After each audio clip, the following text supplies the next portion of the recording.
Welcome, everyone. Tonight, let your mind gently drift across the Sea of Japan, past swaying bamboo forests and misty temple paths where the wind carries whispers of ancient names. There is a stillness here, not of emptiness, but of memory. A realm where stories are folded delicately like origami, passed down in the hush between generations. These are not tales shouted by trumpets or carved into marble. No, Japanese mythology comes in quieter tones, woven through rice stalks, caught in the shimmer of moonlight, and hidden behind the slatted doors of time. In the beginning, there was nothing but chaos. Then, like ink blooming in water, the world took form, not with a bang, but with a gentle stirring. From this primordial sea, the gods Izanagi and Izanami rose, celestial siblings tasked with shaping the world. With a jeweled spear and careful steps, they dripped land into being, creating the Japanese islands as we know them. But creation is never without cost, and from their union came both beauty and sorrow. Through Izanagi's tears and trials came other divine beings, the radiant sun goddess Amaterasu, the wild and willful storm god Susanoo, and the pale enigmatic moon deity Tsukuyomi. Each of these gods would leave their own imprint upon the heavens and earth. Amaterasu, with her blazing light, would hide herself away after a terrible quarrel, plunging the world into darkness until the other gods coaxed her out with laughter and mirrors. Susanoo, exiled for his chaotic ways, would slay monsters and plant the seeds of legend. And Inari, the quiet god of rice and foxes, would tend to fields and fortune, whispering blessings into the ears of farmers and merchants alike. These are not just gods of the sky or war, but deities tied intimately to seasons, rituals, and rhythms. Their presence is felt in every shrine bell, in every folded paper charm, in the warmth of a morning sunbeam and the shimmer of fireflies in the dusk. Unlike the thunderous dramas of other mythologies, Japanese myths breathe with the hush of snowfall, the echo of a distant flute, the patience of moss creeping over stone. Tonight, we will step slowly into these old stories. No rush, no noise, just the steady unfolding of sacred tales, of light and shadow, storm and silence, death and rebirth, told in the gentle cadence of tradition. Close your eyes. Let your breath settle.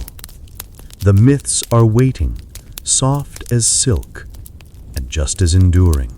The primordial chaos, the birth of heaven and earth. The ancient chronicles of Japan, the Kojiki and the Nihon Shoki, speak of this beginning not as a violent explosion, but as a slow, quiet separation, like oil and water parting in a still bowl. Picture a boundless ocean, thick and murky, without shore or surface. It is a universe in slumber, a potential yet unrealized. In this primordial soup, there is no up or down, no light or shadow, no sound or silence, for there is nothing to compare them to. All is one, a heavy, dreaming state of being. It is the great cosmic egg, holding everything within its shell, waiting for a stirring that has not yet come. This is the world before the world, a space of profound and absolute stillness. In the heart of this quietude, something begins to shift. It is not a sudden movement, but a gradual, almost imperceptible lightening. Finer, lighter particles begin to float upward, slowly, patiently, like mist rising from a cool morning lake. They drift and coalesce, forming a vast ethereal canopy. This is the emergence of Takamagahara, the high plane of heaven. It is not yet a solid place with palaces and gods, but an idea of heaven, a realm of pure light energy hanging suspended above the heavier, darker matter below. This heavier matter, the thick and formless brine, slowly congeals. It does not harden into rock and soil just yet, but remains a dark, mutable mass, an ocean of earth potential. This is the beginning of the separation, the first great division of the cosmos into heaven and earth. It is a process that unfolds over eons, in a silence so complete you could almost hear the slow hum of creation itself. From this great division, the first deities, or kami, arise. They are not born in a conventional sense. They simply emerge from the creative energy of the universe itself. Imagine, in the newly formed high plane of heaven, a single green reed shoot pushing its way up through the ethereal substance. This is the first sign of life, the first assertion of form in the formless. From this tender shoot, the first three gods, the Koto Amatsukami, come into being. The first is Ame no Mina Kanushi no Kami, the master of the august center of heaven. He is the very center point, the still axis around which all of creation will eventually turn. He is a god of profound stillness, a being of pure consciousness who simply is. He does not act or speak. His existence alone is enough to anchor the new cosmos. Following him are two more, a pair representing the fundamental forces of creation. Takamimu Subino Kami, the high August producing wondrous deity, and Kamimu Subino Kami, the divine August producing wondrous deity. One represents the active masculine energy of generation, while the other embodies the nurturing feminine energy of growth. Together, they are the spark and the soil, the divine animus that will allow life to flourish. These first three gods are singular and profound. They come into being, and then, their purpose served, they hide their bodies. They do not die, but rather recede into the very fabric of the universe, becoming its underlying principles. They are the silent architects, the unseen foundation upon which everything else will be built. Their presence is felt not as characters in a story, but as the quiet, organizing intelligence of the cosmos.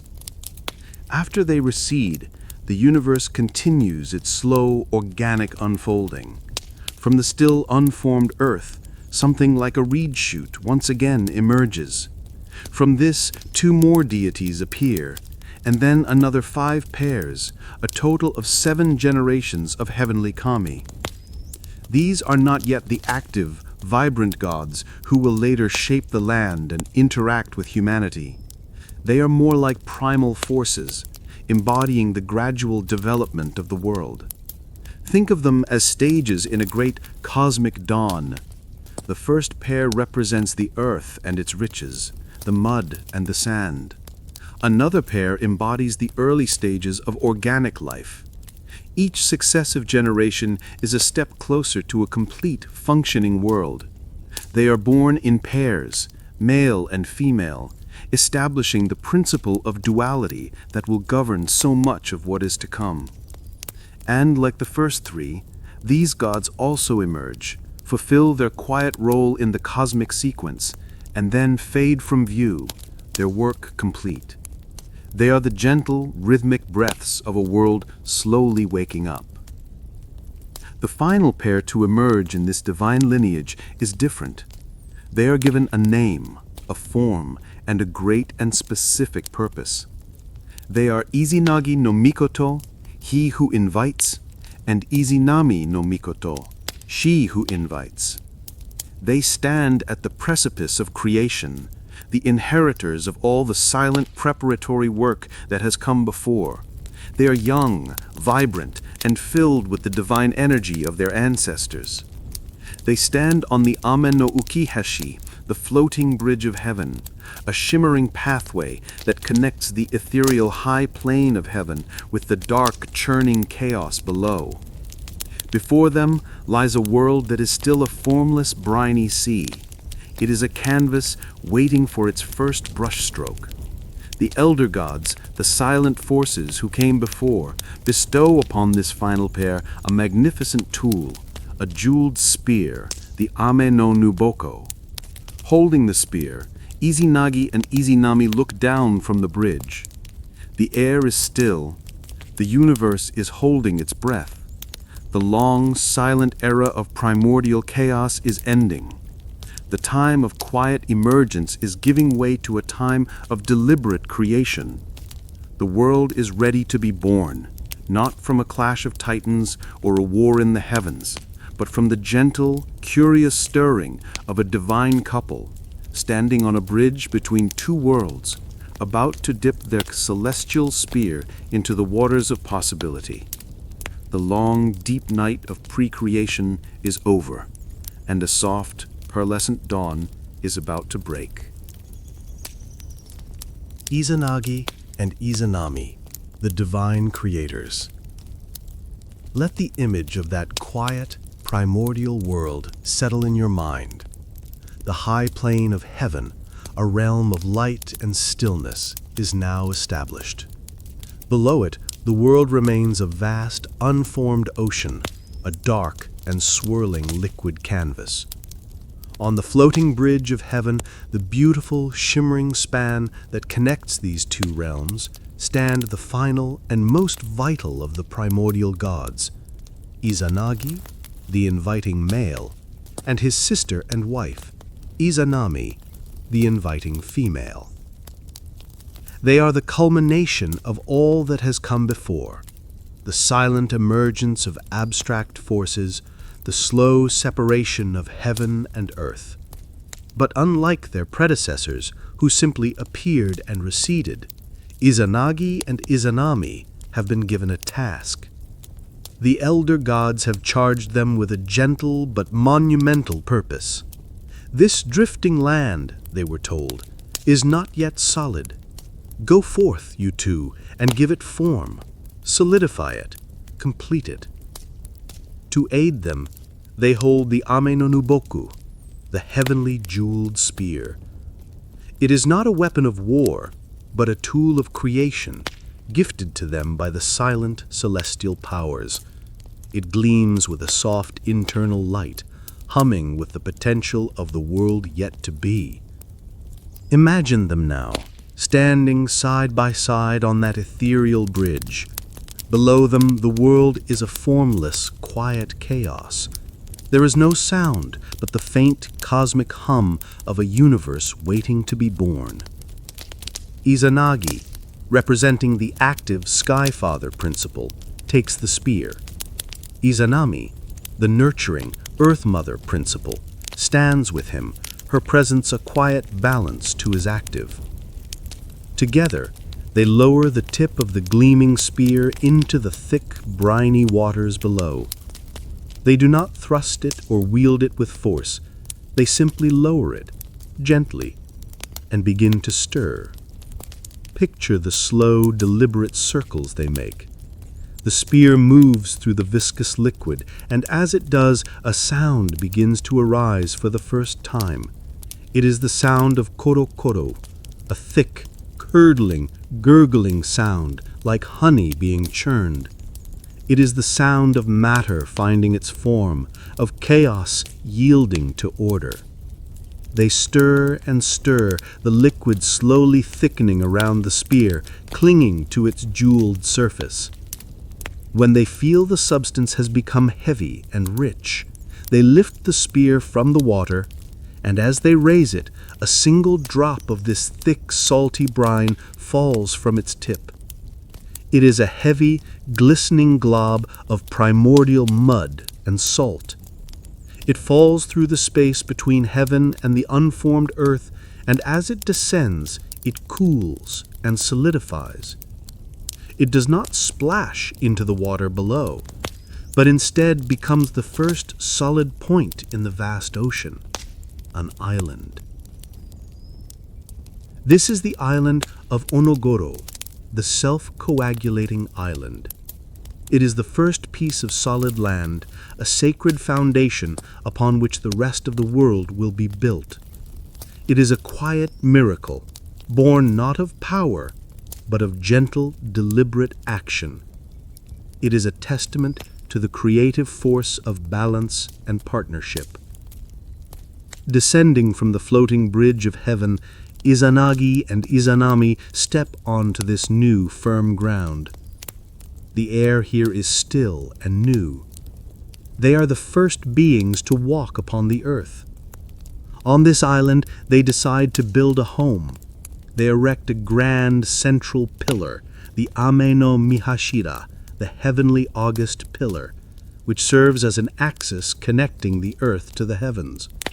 Around it, they build a spacious palace, the Hall of 8 Fathoms. Here, on this solitary island, surrounded by the quiet, churning sea, they realize that their purpose is not only to create land, but to populate it with their divine children, the kami, who will inhabit and govern the world. They must engage in a sacred ritual of marriage to begin this process. Their first attempt, however, reveals the delicate and precise nature of cosmic harmony. They decide to perform a courtship rite by circling the heavenly pillar. Izanagi would circle it from the left, and Izanami from the right. When they met on the other side, they would speak words of praise and unite. They begin their slow, stately walk around the great heavenly pillar. As they meet, it is Izanami, the female deity, who speaks first. With joy and affection, she exclaims, "Ananiyashi e otoko wo," which means, "Oh, what a fine and handsome man." Izanagi, though pleased, feels a subtle disquiet. He responds, "Ananiyashi e otome wo," which means, "Oh, what a lovely and beautiful maiden." But he adds, with a touch of concern, it is not proper for the woman to speak first. They did not understand the profound implication of this small breach of celestial etiquette. In the cosmic dance of creation, the active heavenly principle, the male, was meant to initiate. The receptive earthly principle, the female, was meant to respond. By speaking first, Izanami had gently, unintentionally, reversed this sacred order. They proceed with their union, but the result is imperfect. Their first child is born boneless and weak like a leech.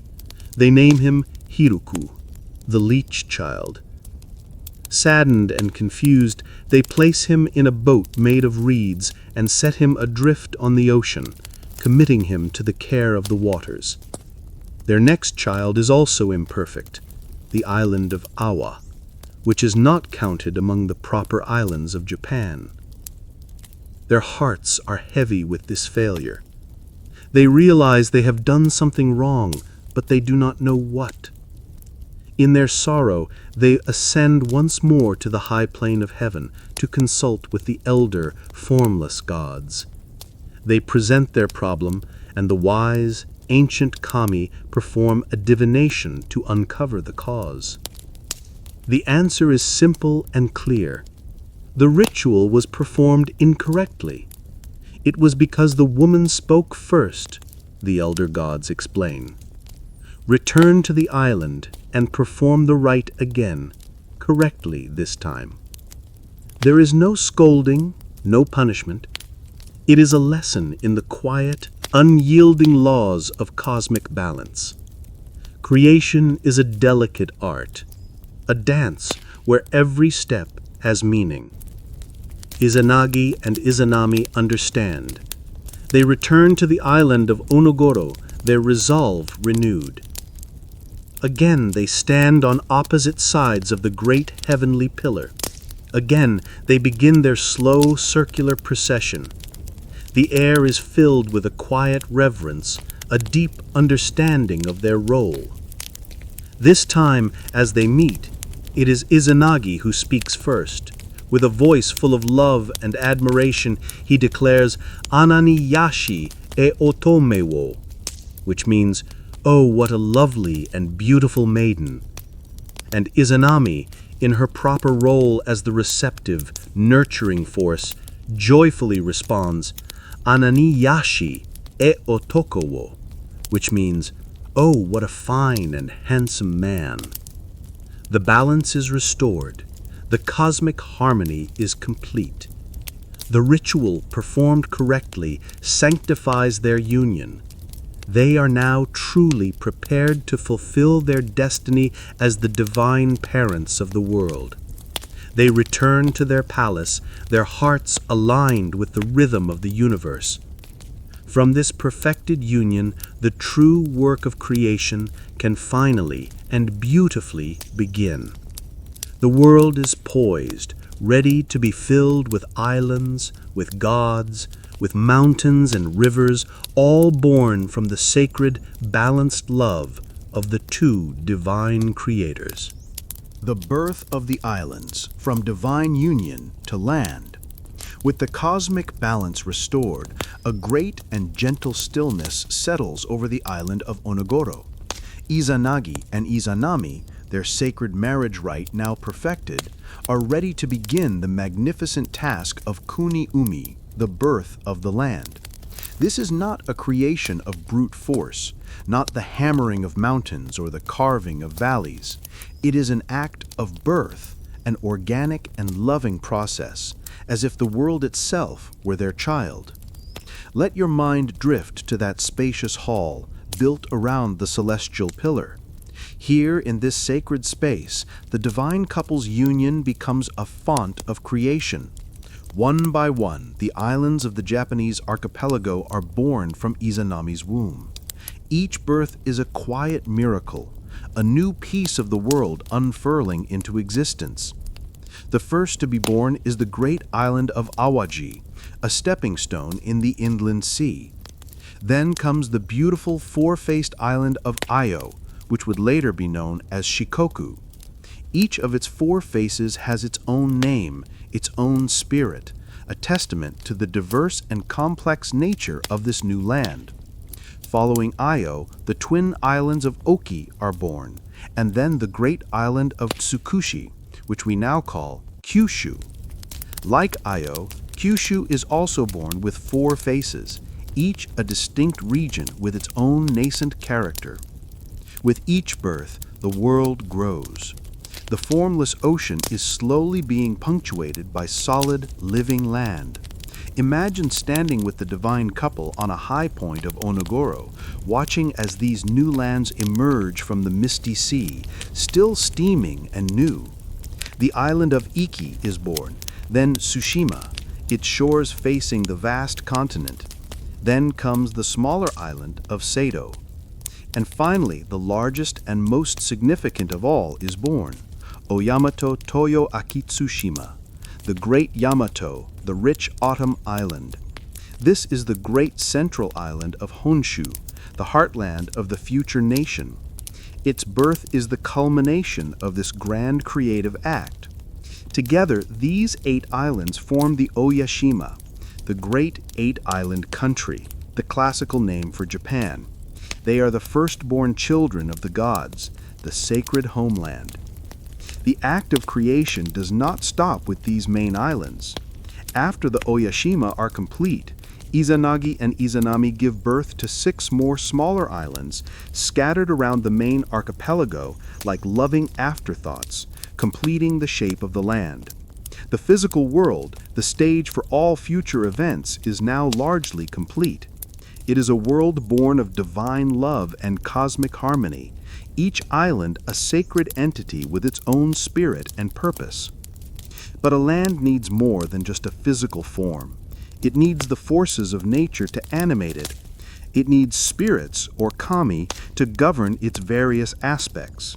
And so the creative energy of Izanagi and Izanami shifts from birthing land to birthing the deities who will inhabit it.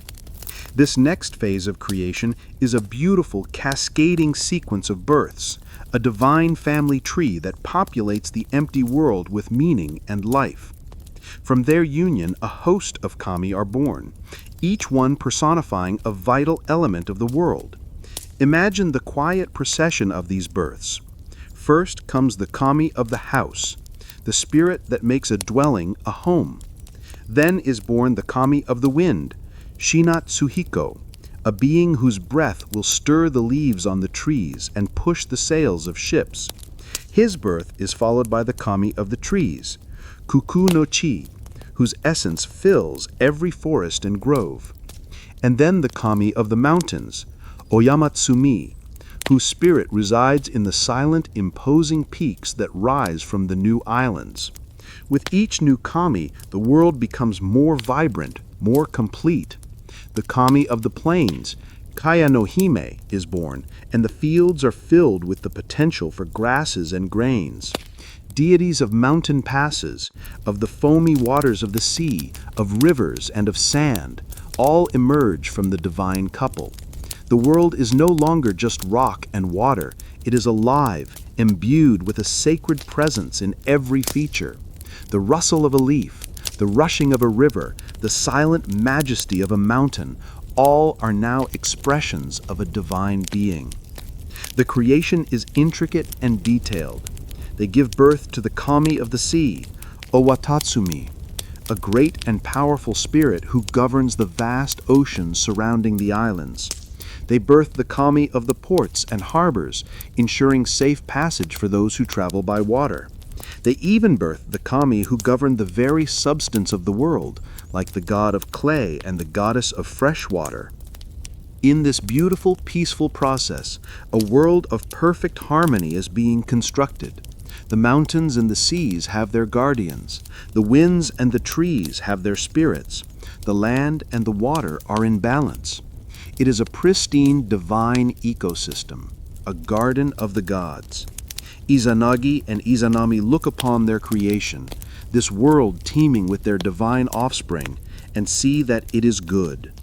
It is a reflection of their own perfect union, a testament to the power of creation born from balance and love. The final act of this peaceful creation story, however, brings a new and terrible element into the world. After giving birth to the gods of water and the god of the river mouths, Izanami prepares to give birth to one final crucial kami. This is the kami who will complete the natural world, the one who will bring warmth, light, and the power of transformation. As Izanami goes into labor, a great heat builds within her. The birth is difficult, painful in a way that none of the others have been. From her a being of brilliant, searing light is born, Kagutsuji, the kami of fire. His birth is both magnificent and tragic. The raw, untamed power of fire is too much for Izanami's physical form. As Kagutsuji emerges, his flames scorch and burn his mother, inflicting a mortal wound. The gentle, life-giving goddess, the great mother of the islands and the kami, collapses in agony. The beautiful, harmonious era of creation has come to a sudden and terrible end. The birth of fire, a necessary and vital element for the world, has come at an unbearable cost. It has introduced something entirely new and alien into the divine realm, suffering. The joy of creation is instantly replaced by the searing pain of loss. Izanami, the mother of all, lies dying, and with her the innocent, peaceful dawn of the world begins to fade. The first shadow has fallen upon the pristine land, and the story of the gods is about to take a dark and sorrowful turn. The world is now complete, but it has been purchased with a price that will forever change the nature of life, death, and the gods. The world, just moments before, was a place of perfect harmony. The islands were born, the kami of nature had taken their places, and all was in balance. But the birth of Kagutsuchi, the fire kami, has shattered this peace. His searing arrival has mortally wounded his mother, Izanami, the great and gentle creatrix. Imagine her lying on the ground of the island she helped create. The vibrant, life-giving energy that flowed from her to birth a nation is now fading, consumed by the very fire she brought into being. Her body is racked with pain. The joy of creation has curdled into agony. This is a new feeling in the cosmos. Before this moment, there was only existence, emergence, and the quiet receding of the primordial gods. There was no concept of an ending, no pain, no loss. Izanami's suffering is the first suffering. Her impending death is the first death. Izanagi, her beloved husband and brother, is overcome with a grief so profound it shakes the foundations of the new world. He kneels beside her, his heart breaking. He who had invited her into the sacred dance of creation now watches as she prepares to leave it. He weeps, and from the tears that fall from his eyes new kami are born. Even in his sorrow, his divine nature continues to create. But these are not the joyous gods of mountains and seas. A goddess born from his tears near Izanami's head embodies the sorrow of a life cut short. The gods born from his grief are tinged with the sadness of this moment. But Izanami's creative power is not yet extinguished. Even in her final, agonizing moments, her body continues to bring forth new life. From her vomit, a kami of mines and metal is born. From her other bodily fluids, kami of clay and fresh water emerge, as if her body, in its final throes, is trying to give the world all that it needs to sustain itself. These are the last gifts of the dying Earth Mother, born from pain but essential for the future of the world. And then, with a final, shuddering breath, Izanami departs. Her spirit leaves her body, and she is gone. The world which had been so full of her life-giving presence is suddenly hollowed by her absence. A profound silence falls. The wind seems to stop. The waves seem to hush their roaring. Death has entered the world, and everything is changed. Izanagi's grief turns to a terrible, cold rage. His love for his wife was the force that built the world, and its loss now fuels a desire for destruction. His eyes fall upon the cause of his sorrow, the newborn fire kami, Kagutsuchi. The child, his own son, is the embodiment of the flames that killed his mother. In a fit of unbearable anguish, he draws his longsword, the Ame no Ohabari. This is no longer the gentle creator god who stirred the sea with a jeweled spear.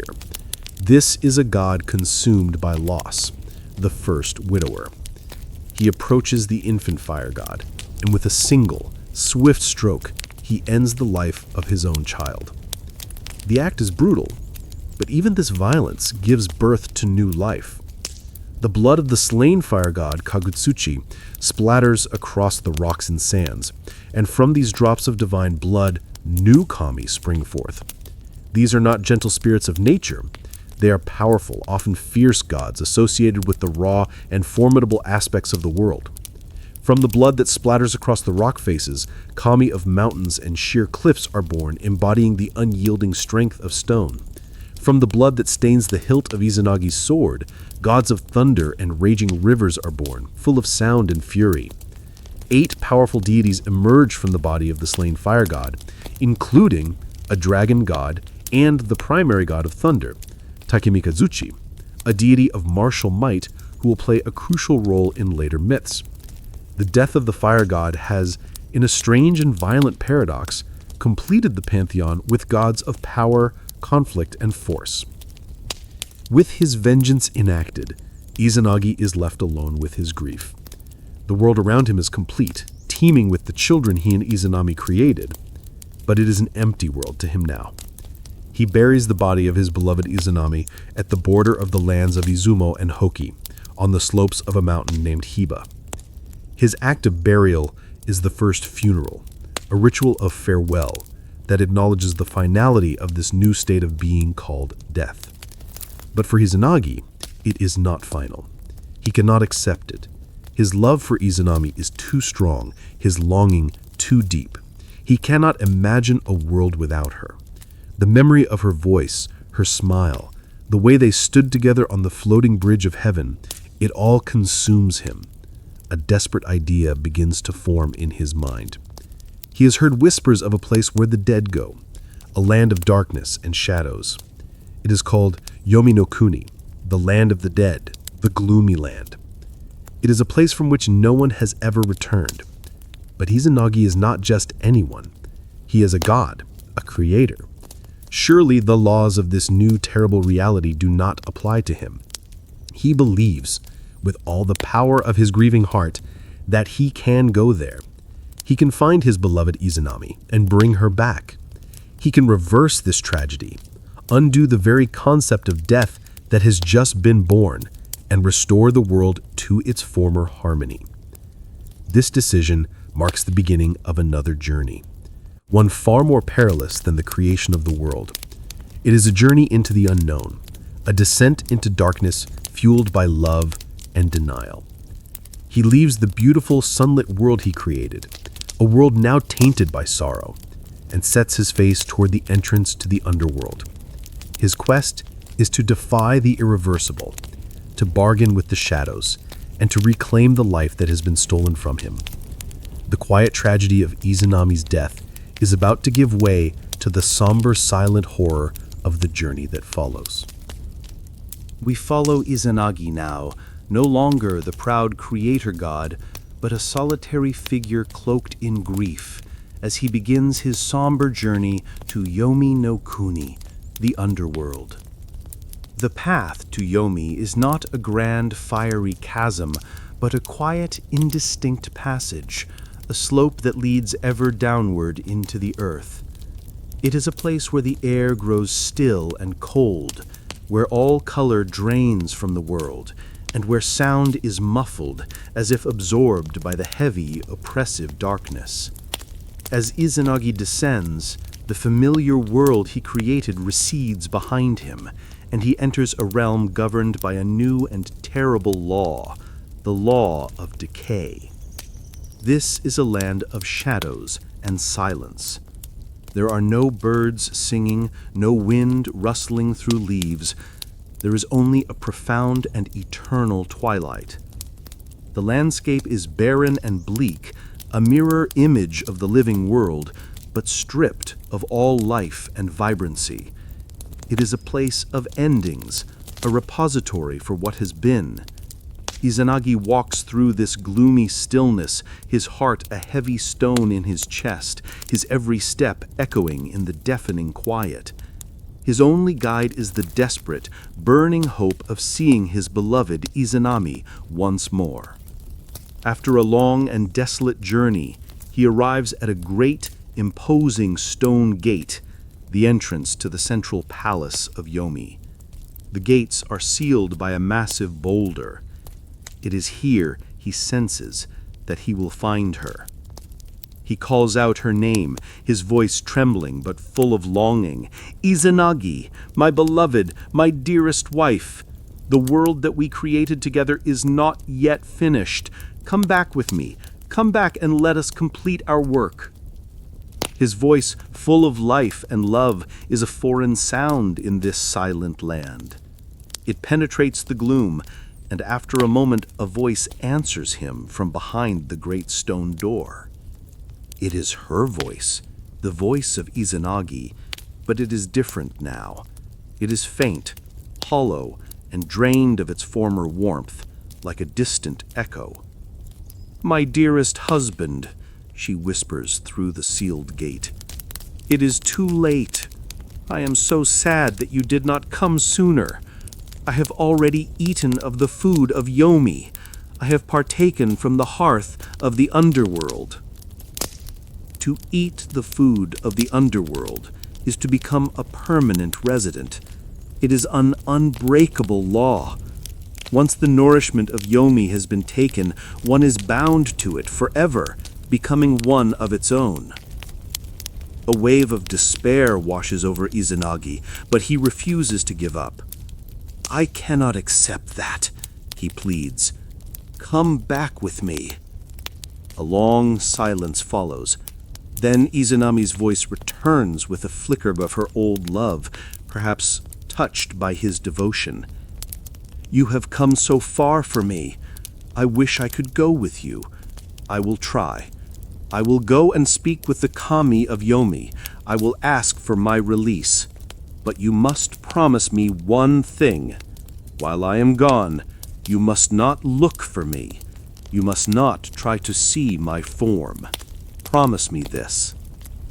Izanagi, overjoyed at this sliver of hope, readily agrees. "I promise," he says. "I will wait here. I will not look." And so he waits. He sits in the crushing darkness outside the palace gates, clinging to his promise. Time has no meaning in Yomi. Hours, days, perhaps years seem to pass in the endless twilight. The silence presses in on him, and the hope that had burned so brightly begins to flicker and dim.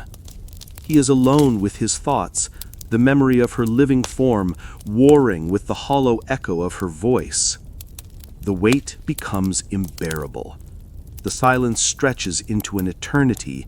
A seed of doubt, of impatience, of terrible curiosity begins to sprout in his heart. Why is it taking so long? What is happening inside? The promise he made, born of desperation and hope, begins to feel like a foolish burden. He must know. He has to see her. He takes the end tooth of the sacred, money-toothed comb that he wears in the left bunch of his hair. He breaks it off. Holding it before him, he strikes it, and it bursts into a single, small flame. It is a tiny light, a fragile light in the overwhelming darkness, but it is enough. Holding this light aloft, he pushes open the great stone door and steps inside. The sight that greets him is a horror that will be seared into his memory forever. There, lying on a pallet, is the form of his beloved Izanami. But it is not the beautiful, radiant goddess he knew. It is a rotting, decaying corpse. Her body is a landscape of putrefaction, infested with maggots that squirm and seethe over her flesh. The once beautiful goddess is now a vision of pure decay. And worse, sitting upon her decaying form are the 8 kami of thunder, the very gods that were born from the blood of the slain fire god Kagutsuji.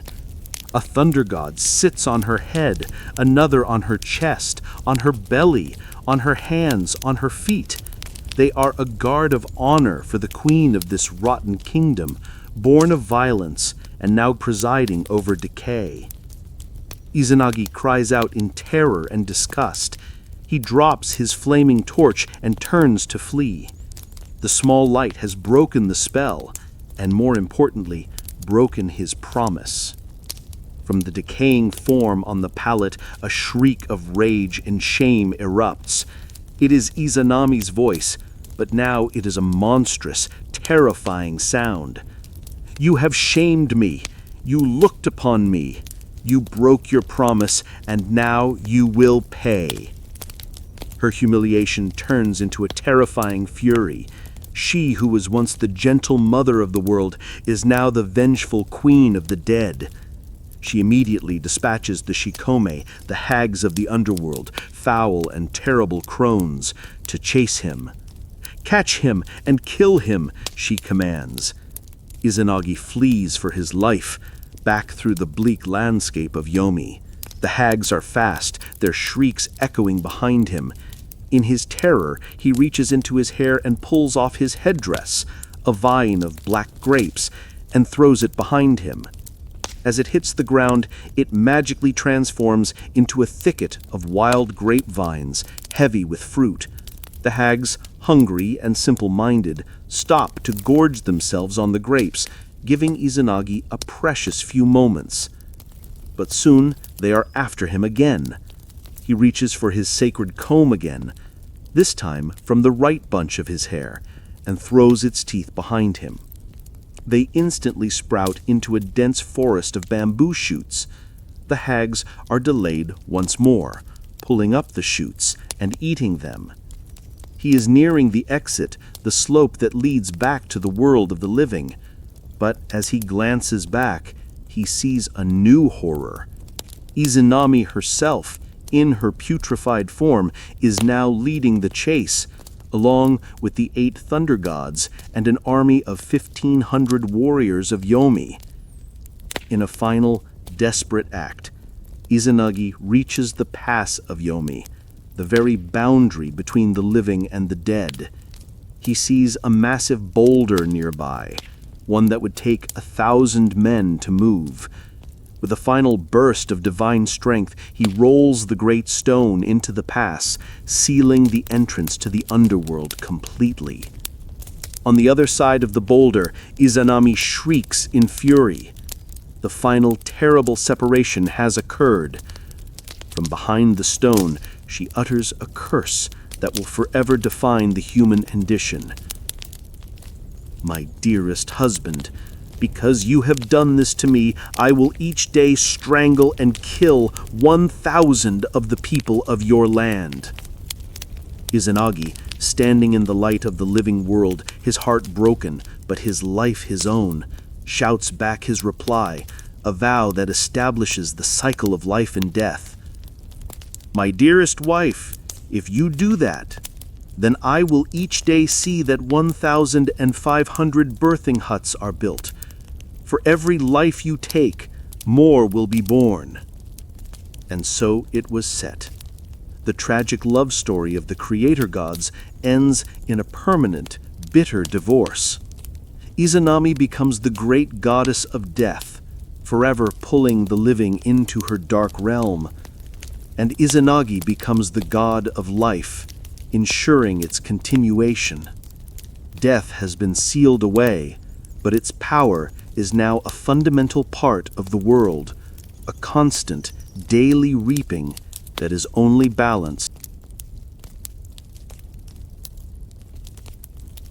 Sight of his beloved's decay, the shrieks of the underworld hags, the chilling curse that now hangs between him and the mother of his children, all of this clings to him like a shroud.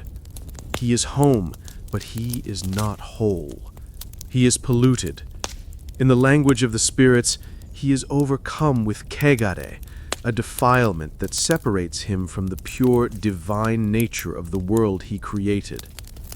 He wanders, a solitary god in a world that suddenly feels vast and empty. The mountains and rivers he birthed with such joy now seem to mock him with their pristine beauty. He feels like a shadow in his own creation. To restore his purity, to wash away the grime of death and reclaim his place as a heavenly kami, he must perform a rite of cleansing. He seeks out a place of perfect flowing purity, a place where the water is clean and the light is clear. His journey leads him to the island of Tsukushi, to a river mouth near a place called Tachibana. Here, the fresh water of the river meets the salt of the sea in a gentle, sun-drenched estuary. Small orange blossoms, for which the place is named, perfume the air. The water runs cool and clear over a bed of smooth stones. It is a place of peace, of transition, of renewal. It is here that Izanagi will wash away the darkness. He begins the ritual of misogi, or purification, with slow, deliberate movements. First, he lays down his staff. As the wooden staff touches the clean earth, it transforms, becoming a new kami, a god to guide travelers who find themselves lost.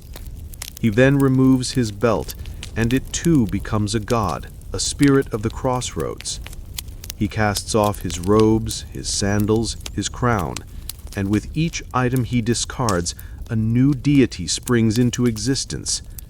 These are not the great gods of nature, but humble spirits born from his weariness, from the burdens he is shedding. They are the kami of the things one leaves behind on a long journey. Now stripped bare, he stands at the water's edge.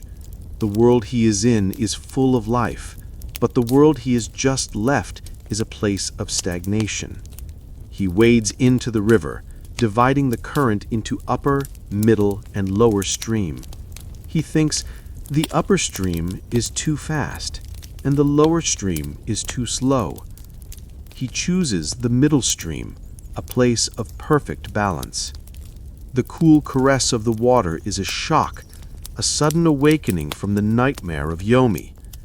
As the water flows over him, he begins to wash away the filth that he brought back. From this grime, 2 new kami are born. They are Yaso Magatsu-hi, the 80-myriad disaster god, and O Magatsu-hi, the great disaster god. They are the personification of the pollution itself, the very essence of the evil and decay he witnessed in the underworld. Their birth is a necessary expulsion of darkness. But the universe seeks balance. To correct the evil that has just been released, Izanagi's cleansing immediately gives birth to 3 more kami. Kamu Naobi no Kami, the divine rectifying deity, O Naobi no Kami, the great rectifying deity, and Izu no Me, a goddess of purification. These are the spirits of healing, of setting things right, of washing away misfortune. Their existence ensures that for every disaster, there is a path to restoration. For every defilement, there is a way back to purity. Having cleansed his body and expelled the lingering darkness, Izanagi performs the final most sacred act of purification. He lowers his head to the water, the sunlight glinting on its surface.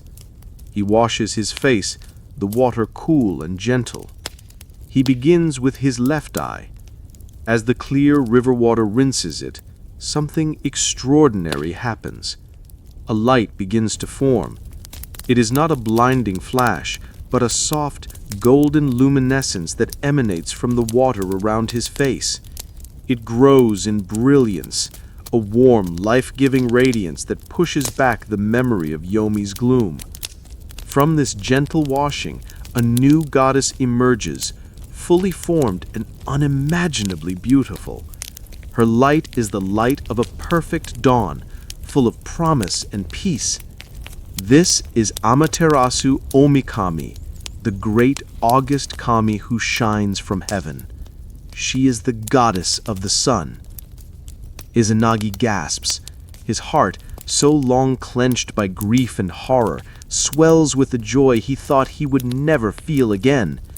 He looks upon this radiant daughter, born not from a womb, but from a tear-filled eye cleansed by pure water, and he is overwhelmed with love and awe. She is the antithesis of the darkness he fled. She is pure light, pure life, the embodiment of order, beauty, and celestial harmony.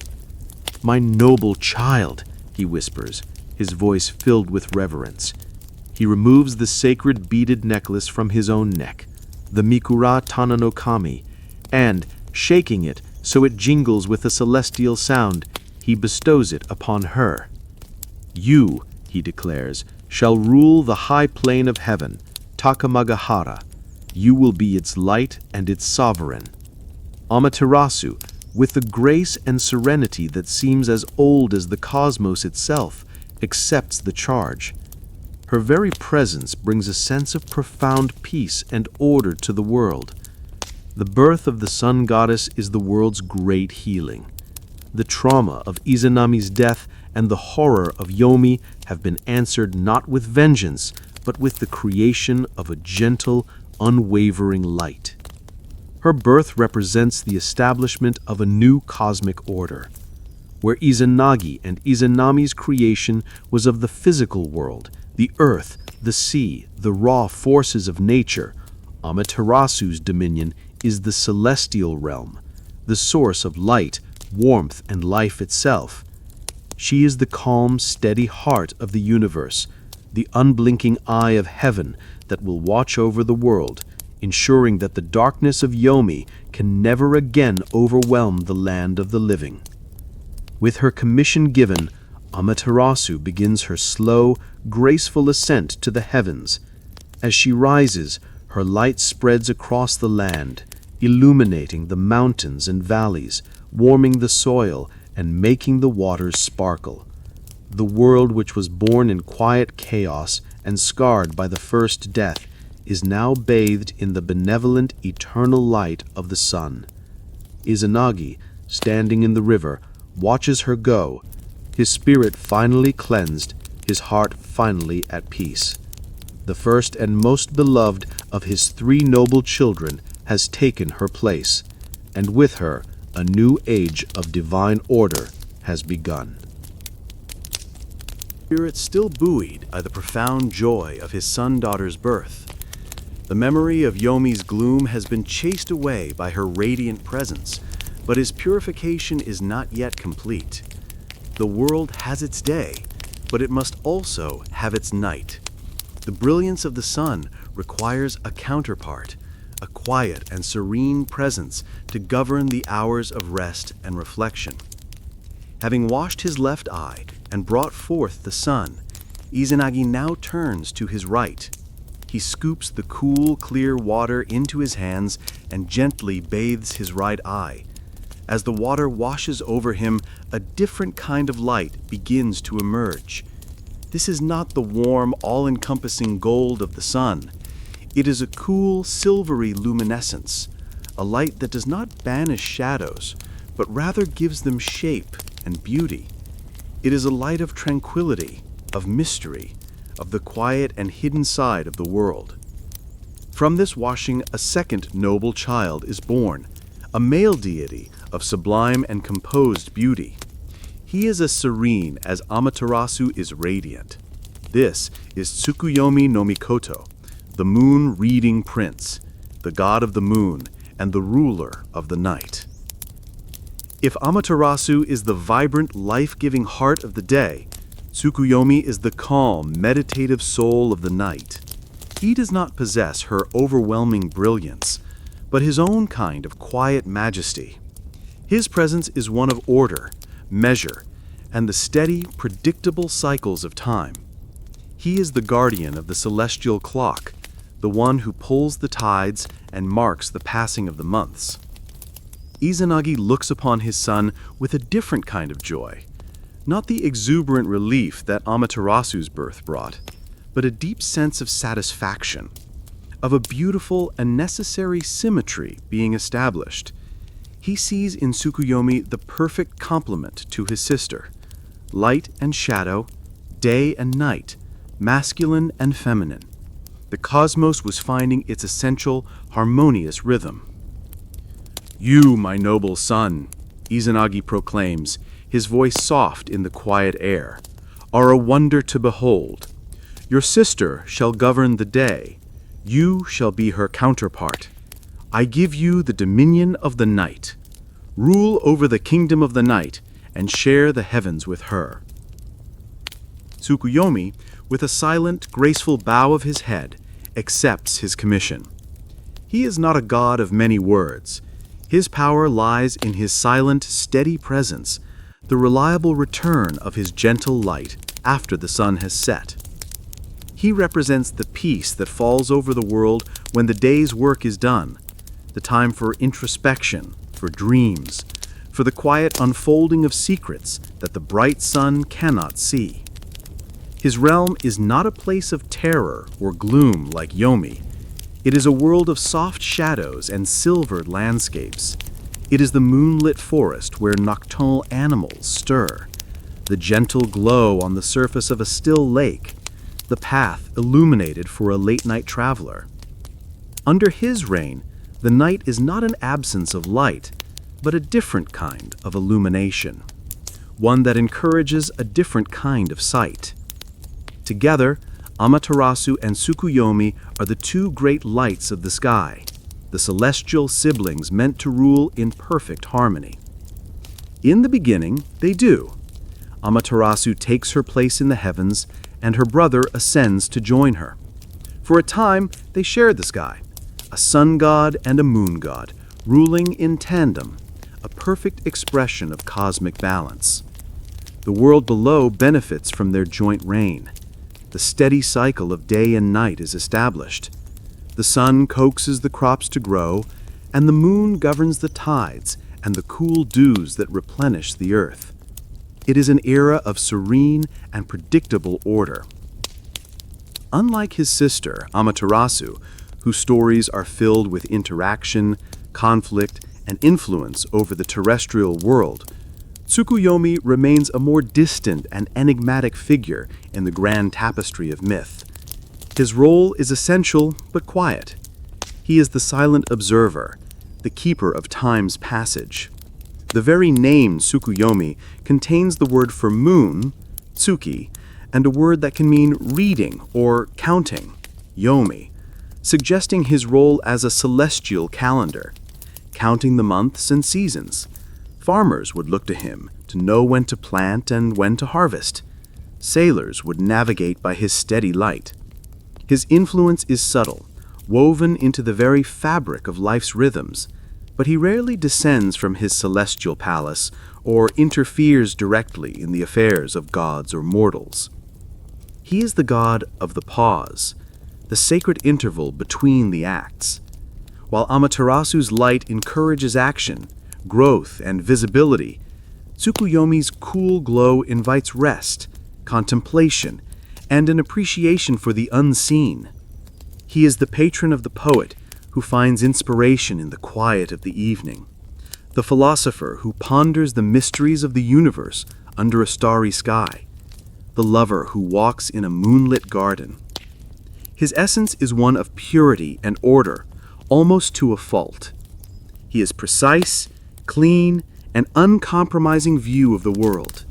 This rigid adherence to propriety, a trait that makes him such a perfect and reliable ruler of the night sky, will eventually lead to a dramatic and permanent rift with his sister, an event that will forever separate the day from the night.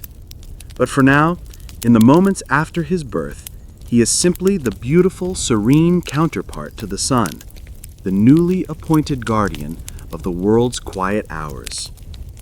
Izanagi, his purification ritual continuing, feels a deep sense of completeness. He has brought forth the two great pillars of the celestial realm. He has created a god for the day and a god for the night. The world now has its rhythm, its steady heartbeat of light and dark.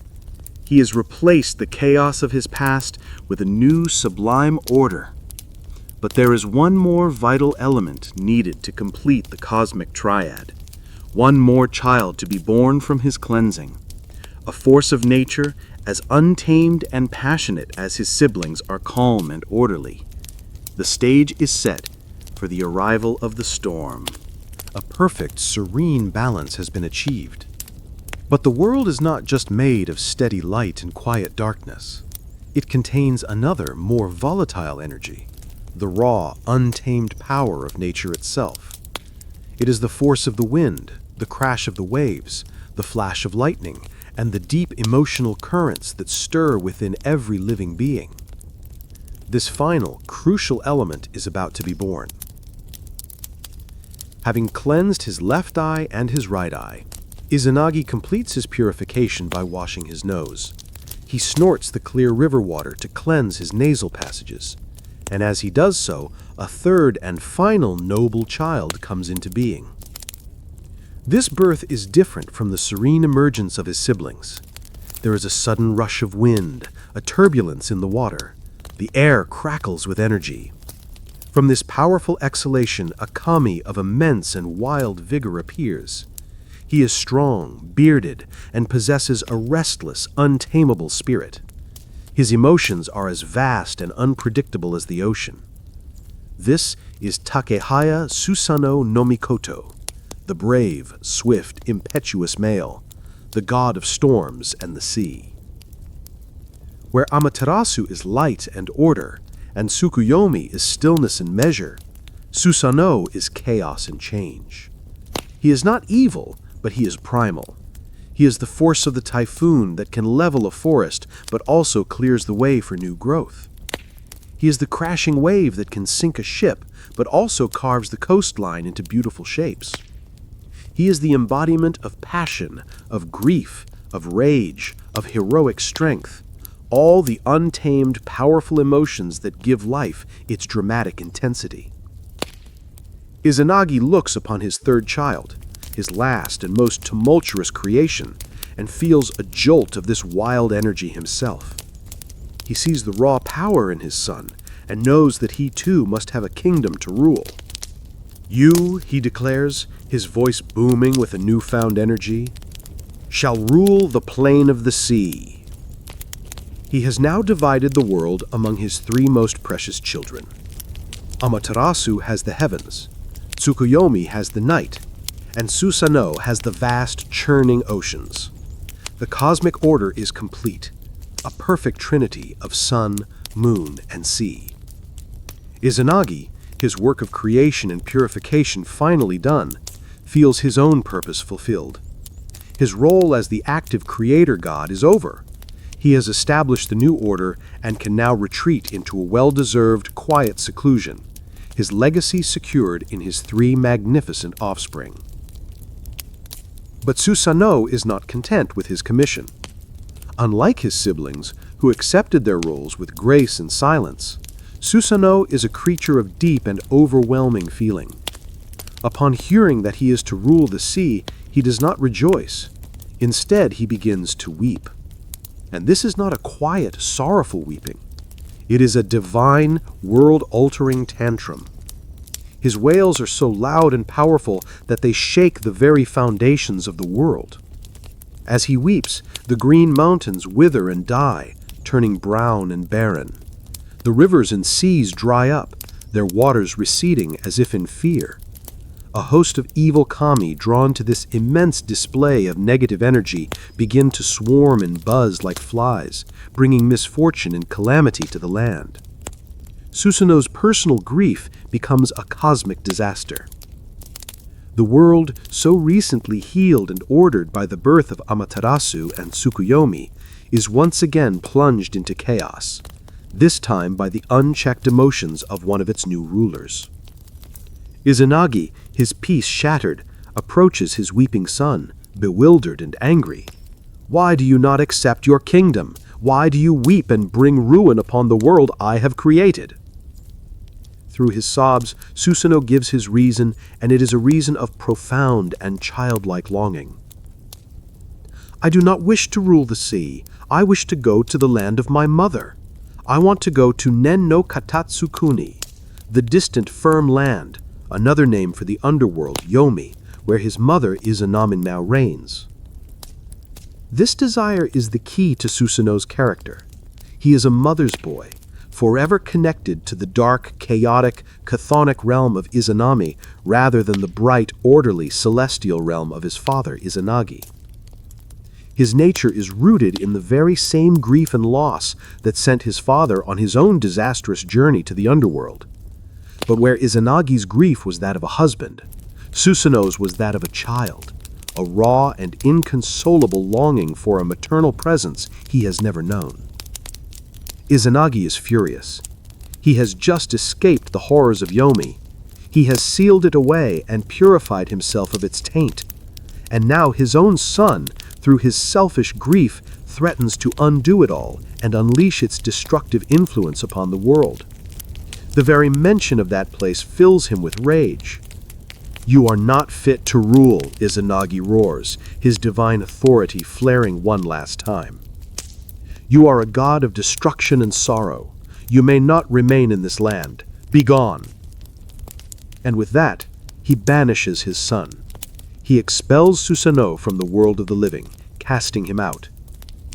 His final act as the great patriarch complete, Izanagi truly recedes from the story. He builds himself a quiet palace on the island of Awaji, which he first created, and there he enters a state of permanent, silent seclusion. His great work finished.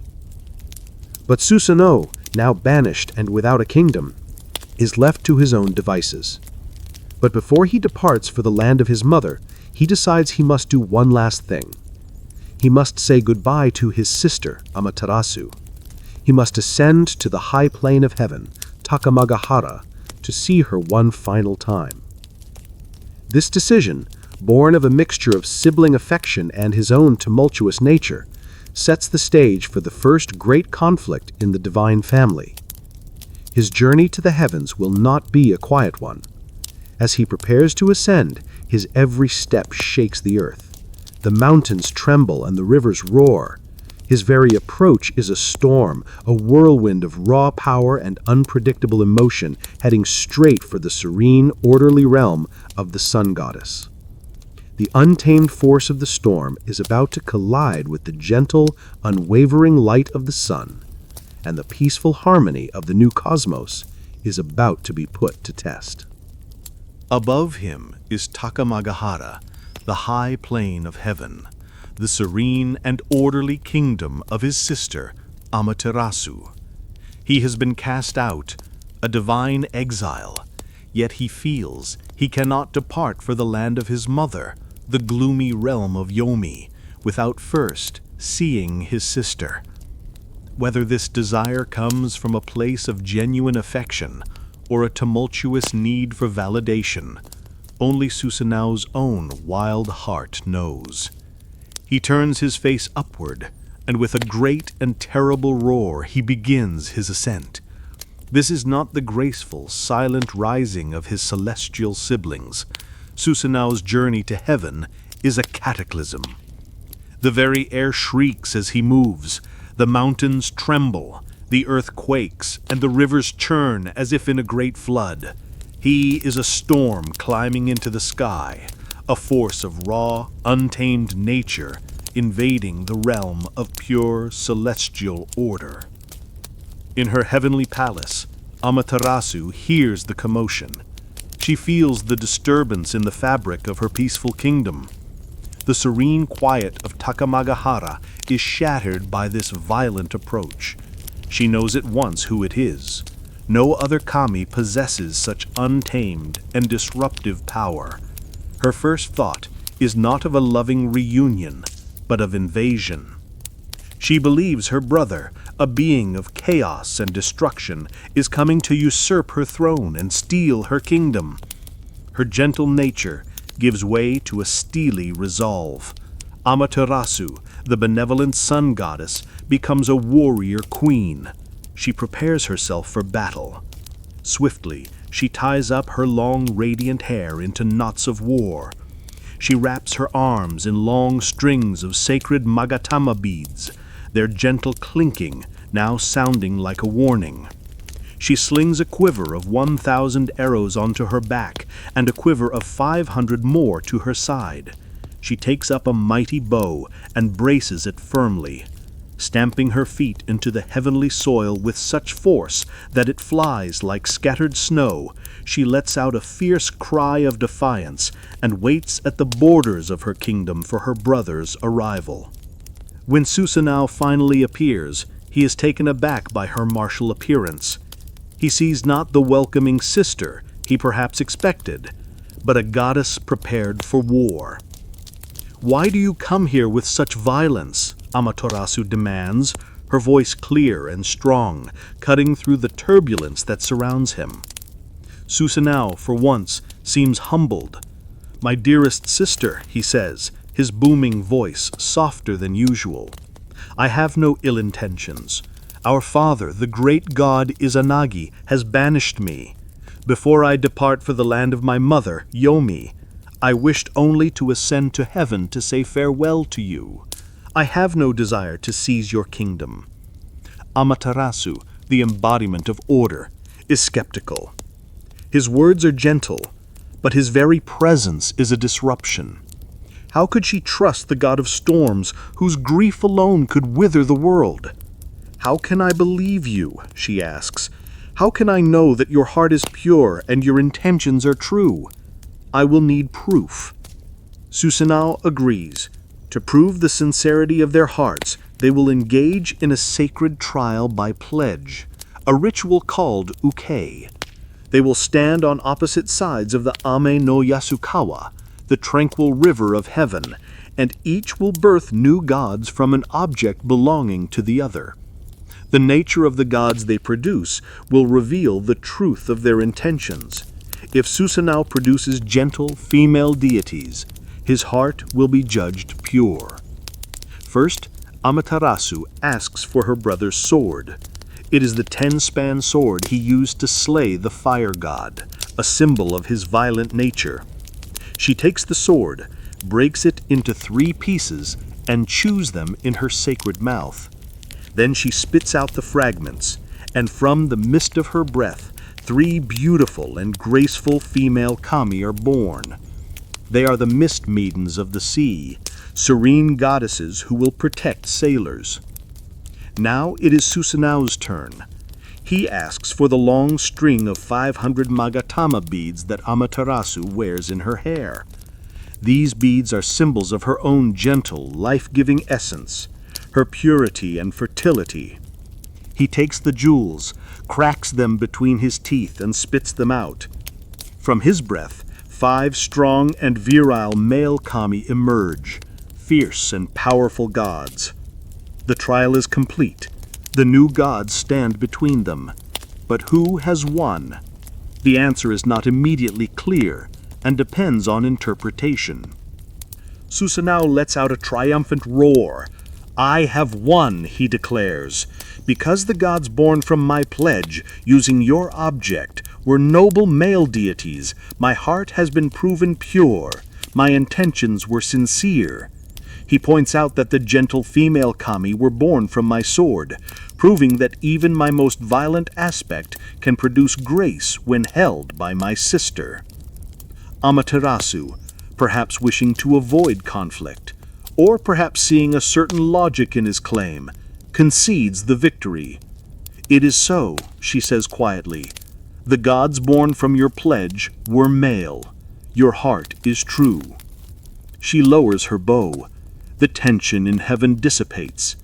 By the strange and subtle laws of divine ritual, Susanoo has been vindicated. He has proven his sincerity. Amaterasu, ever benevolent and willing to believe the best of her brother, welcomes him into her kingdom. But this victory has a dangerous effect on Susanoo. He has not learned a lesson in humility, but has instead been emboldened. He has faced down the Queen of Heaven and won. He has proven that his wild nature can triumph even in the most orderly of realms. This perceived victory intoxicates him, and his untamed, trickster nature, now officially sanctioned, is about to be unleashed on the pristine and peaceful high plane of heaven. The storm has been welcomed into the heart of the sun, and the world will soon be plunged into darkness. Now a guest in the high plane of heaven. But the storm god cannot long abide by the serene and gentle rules of his sister's kingdom.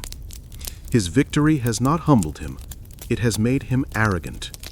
He sees his sister's concession not as an act of grace, but as a sign of weakness. A wild, destructive energy begins to bubble up inside him. He feels powerful, unchecked, and full of a chaotic glee. He begins to celebrate his victory in the only way a storm god knows how, through acts of mayhem and desecration. At first, his transgressions are like those of a brutish, overgrown child. In the spring, Amaterasu has her divine rice paddies carefully prepared, the small ridges of earth separating the fields laid out with perfect precision. Susanoo, in a fit of wild abandon, stomps through them, breaking down the ridges and letting the carefully managed water drain away. He sees his sister's orderly agriculture and feels an impulse to disrupt it. Amaterasu, though disturbed, tries to find an excuse for him. She sees his destructive act and tells her heavenly attendants, "Do not be angry with him. He is my brother. He probably thinks he is just leveling the ground because he has had too much sacred sake." She tries to smooth over the conflict to maintain the harmony of her realm. Then, during the autumn harvest, when the rice is ripe and golden, Amaterasu is preparing for the sacred first fruit ceremony, a ritual of deep importance. As the ceremonies are about to begin, Susanoo lets a heavenly piebald colt, a dappled horse, loose among the fields. The sacred animal, wild and untamed like Susanoo himself, gallops through the ripe grain, trampling the harvest that was meant to be an offering to the gods. Again, Amaterasu defends him, her patience wearing thin, but her desire for peace still strong. She must have done it because he was concerned we did not have enough horses, she says, a strained and unlikely excuse. She is trying to contain the chaos, to absorb his wild energy without letting it break the peace of her kingdom. But Susanoo's provocations escalate.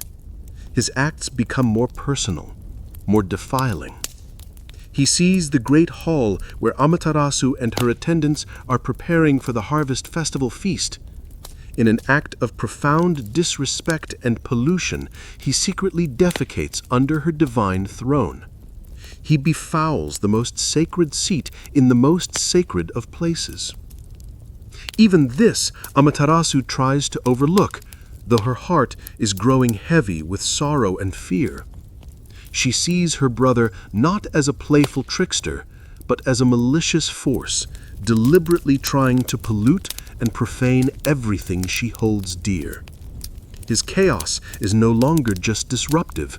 It is a direct assault on the principles of purity, order, and reverence that she embodies. The final act is the one that shatters her spirit completely.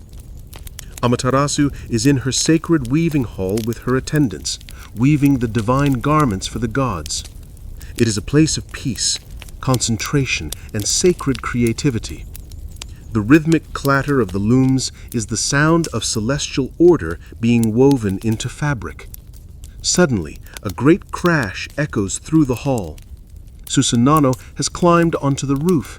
With a mighty roar, he rips a hole in the thatch and drops a horrifying object into the middle of the room, the skinned, bloody carcass of the heavenly piebald cult he had let loose earlier.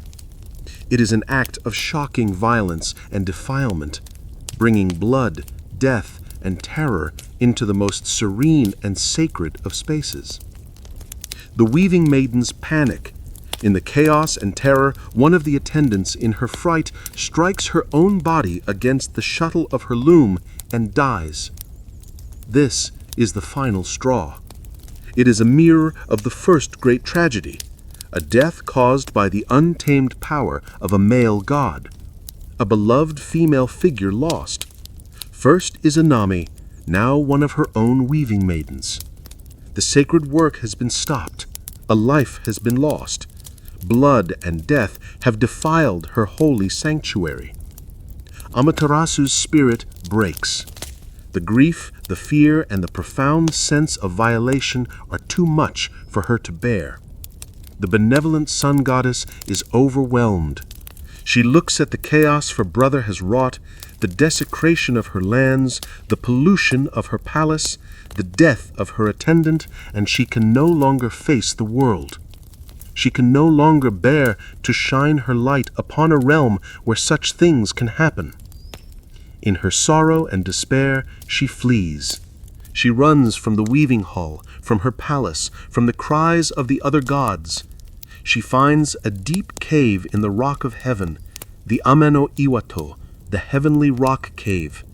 She enters its dark, silent interior and rolls a massive boulder across the entrance, sealing herself inside. And with her, she takes the light. The moment the boulder seals the cave, the high plane of heaven is plunged into an absolute and terrifying darkness. The eternal day of the celestial realm is extinguished. Below, on the central land of reed plains, the world of mortals is also cast into an endless night. The sun has vanished from the sky. The consequences are immediately and catastrophic. Without the sun's light and warmth, the crops wither and die. The world grows cold. The distinction between day and night vanishes into a perpetual gloom. And in this oppressive darkness, the malevolent kami, the spirits of disaster and misfortune that were once kept at bay by Amaterasu's light, rise up. Their voices are heard everywhere, A cacophony of evil and calamities plague the land. The world, so carefully ordered by Izanagi's purification, has reverted to a state of primordial chaos, all because of the unchecked rage of a storm god and the profound grief of a sun goddess.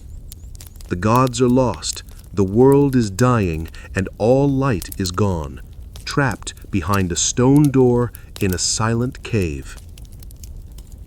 Herself away in the heavenly rock cave. Takamagahara, the high plain of heaven, is shrouded in a terrifying gloom. The world below is cold, barren, and filled with the wails of malevolent spirits. The remaining 800 myriad kami are in a state of panic. Their leader is gone, their world is in chaos, and they are powerless to fix it. Their desperate cries and deliberations fill the dry riverbed of the tranquil river of heaven, the only place now illuminated by the countless small fires they have lit. They gather in a great worried assembly, their voices a torrent of confusion. How can they go on? How can they restore the world? How can they persuade the sun goddess to emerge from her self-imposed exile? From this cacophony of despair, one voice of reason rises. It is the kami of wisdom and counsel, Omoikane no Kami, whose name means serving one's thoughts. He is the embodiment of brilliant ideas and clever planning. He steps forward and quiets the assembly. Panic will solve nothing, he tells them. They must use their collective ingenuity. They must devise a plan so clever, so irresistible, that Amaterasu will be compelled by her own curiosity to peek out of her cave. Under Omoikane's direction, a grand and intricate plan is set in motion. It will be a divine performance, a sacred deception designed to lure back the light. Each god is given a specific task, a role to play in this celestial theater. First, they need to create an object of such beauty and light that it can rival the sun goddess herself. The blacksmith kami, Amatsumara, and the great smith goddess, Ishikori Domeno Mikoto, are tasked with forging a magnificent mirror. They gather the finest iron from the heavenly mountains, and with great skill and reverence, they forge the Yata no Kagami, the 8-hand mirror, polishing its surface until it shines with a brilliance all its own. Next, they need an object of sacred power and allure. The divine jeweler, Tamano Yano Mikoto, is tasked with crafting a long, wondrous string of 500 Yasakane no Magatama, curved jewels of immense spiritual power. The jewels are luminous, each one a bead of solidified moonlight and starlight. Then they gather other essential elements for their ritual. They summon the long-singing birds of eternal night, roosters, whose crowing announces the dawn, even a dawn that no longer comes. They perform great divinations using the shoulder bone of a deer and the wood of a cherry tree to ensure their plan will succeed. Finally, they uproot a sacred sakaki tree, a species evergreen and holy from the heavenly Mount Kagu. This tree will serve as their ceremonial centerpiece. On the upper branches of the sakaki tree, they hang the long string of Magatama jewels. From the middle branches, they hang the great polished mirror, and on the lower branches, they hang offerings of white and blue cloth. The tree now stands before the cave entrance, a beautiful, glittering spectacle in the gloom, ready for the final act. The great and powerful kami, Ame no Tajikarao no Kami, the god of brute strength, is told to hide beside the cave entrance, ready to act at the decisive moment.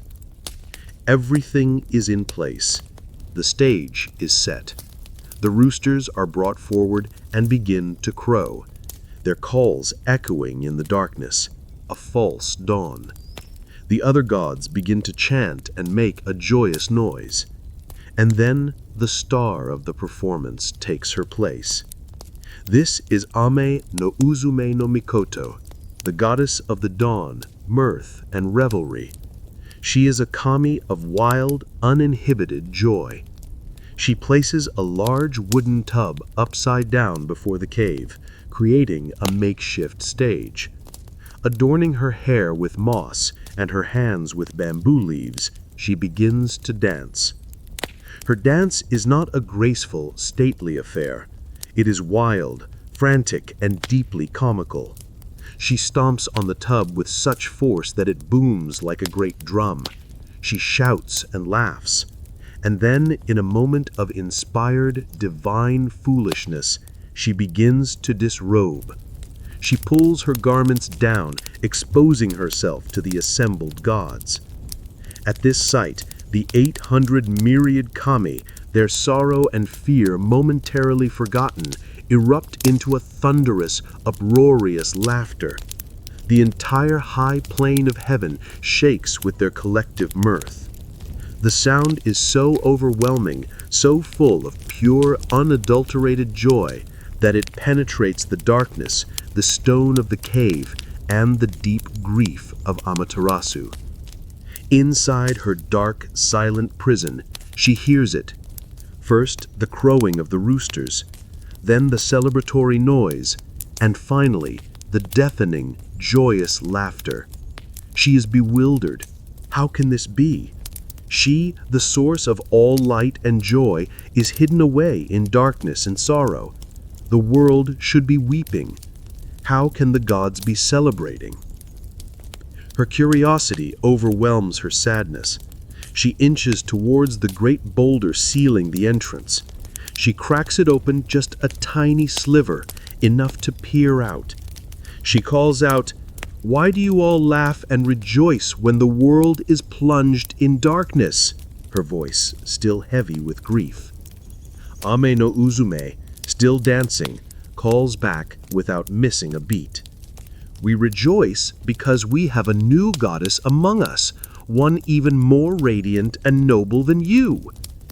As she says this, another god brings forward the great mirror and holds it up, directly in front of the crack in the cave door. Amaterasu, peering out to see this supposed rival, sees her own reflection for the very first time. She sees a goddess of unimaginable brilliance, a being of pure golden light. Stunned by her own radiant beauty, she leans further out of the cave, mesmerized by the image. This is the moment.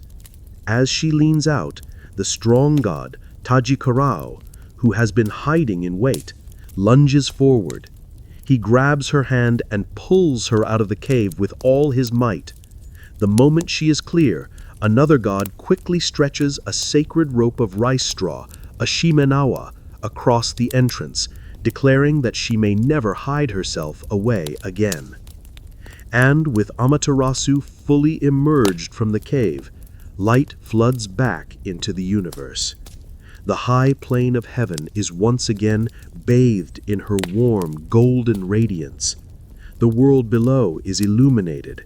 The cold recedes, the evil spirits flee back into the shadows, and life begins to stir once more. The world is saved. The gods rejoice, their laughter now genuine. The storm of chaos has passed, and the sun has returned, not through force, but through cleverness, comedy, and a reflection of her own forgotten beauty. As for Susanoo, the cause of all this trouble, he is severely punished. His beard and nails are pulled out, and he is fined with a mountain of offerings before being formally and finally cast out of heaven. His wildness has been tamed, and order has been restored, but the memory of the darkness serves as a permanent reminder of how fragile that order can be. burns the heavens, and Susanoo rages in the sea, there is another kami whose influence is as vital as the food that sustains life itself. This is the great god Inari Okami. Inari is a deity of wonderful complexity, a gentle and benevolent presence wrapped in layers of ancient meaning. Unlike the great celestial gods born from Izanagi's purification, Inari's origins are softer, more rooted in the earth itself. Inari is not a single static figure, but a collective spirit, sometimes seen as male, sometimes as female, and sometimes as an androgynous bodhisattva, a being of enlightened compassion. This fluidity is part of Inari's profound appeal. This kami is approachable, adaptable, and deeply connected to the fundamental needs of humanity. The name Inari itself is thought to derive from Inenari, meaning rice growing, and at its very heart, Inari is the god of rice. In a land where rice is not just a staple food, but the very foundation of the culture and economy, the importance of such a deity cannot be overstated. Inari is the spirit of the vibrant green shoots in the paddy field, the promise of a full and heavy stock, and the satisfaction of the autumn harvest. To honor Inari is to honor the cycle of planting, growth, and reaping that sustains the nation. Imagine a small, quiet farming village nestled in the mountains of ancient Japan. The seasons dictate the rhythm of life. In the spring, as the snow melts and the earth softens, the villagers turn their thoughts to the rice paddies. They mend the dikes, flood the fields until they become shallow, muddy mirrors of the sky. And then, with great care and reverence, they plant the young rice seedlings. In these moments, their prayers are for Inari. They pray for the gentle rains, for the warm sun, and for the benevolent spirit of the kami to nurture the fragile plants and protect them from pests and disease.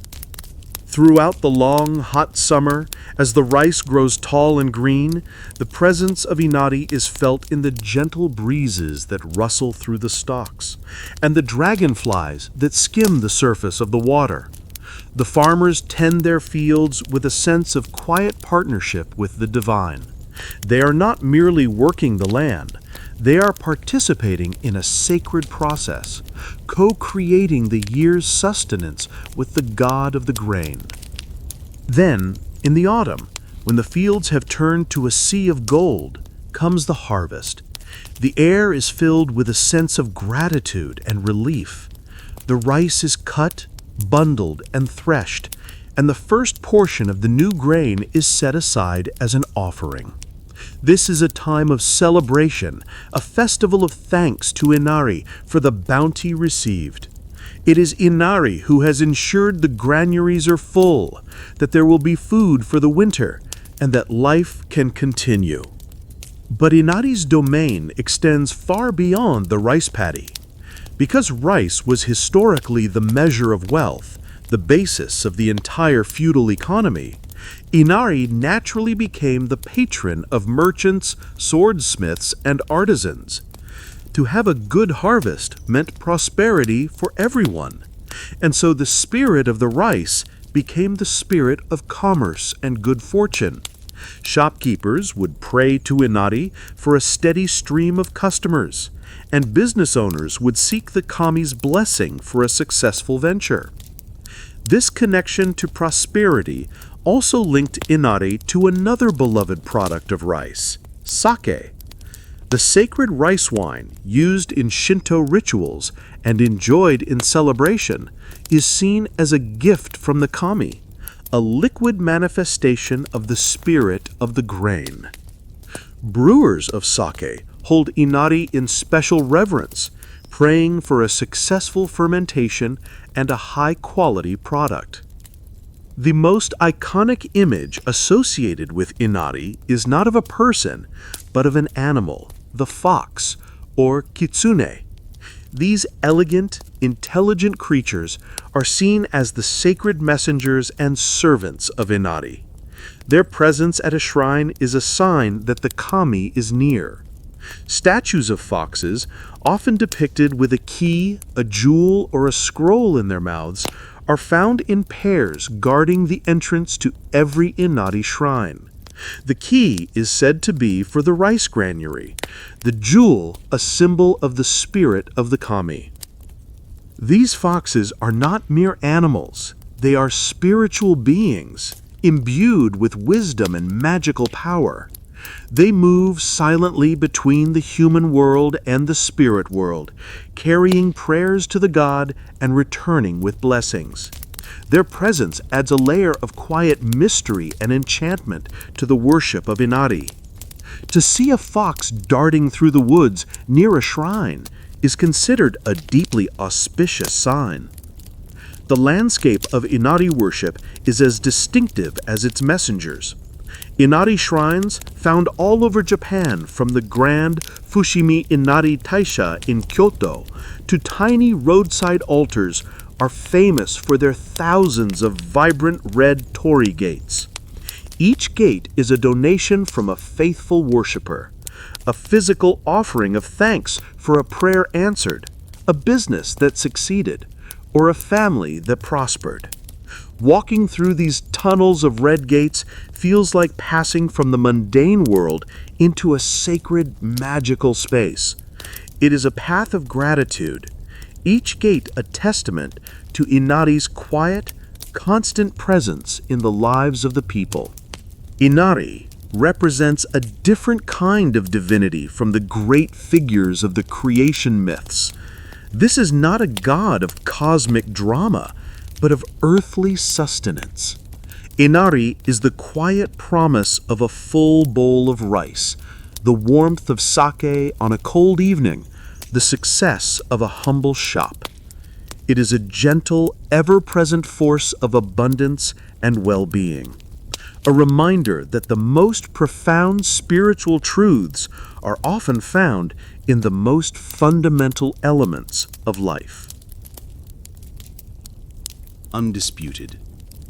Having secured her own kingdom, her divine gaze now turned downward to the world below. This was the central land of reed plains, the archipelago of islands her parents had birthed. It was a beautiful land, but it was still wild and unsettled, ruled by unruly terrestrial kami, many of whom were descendants of the chaotic Susanoo.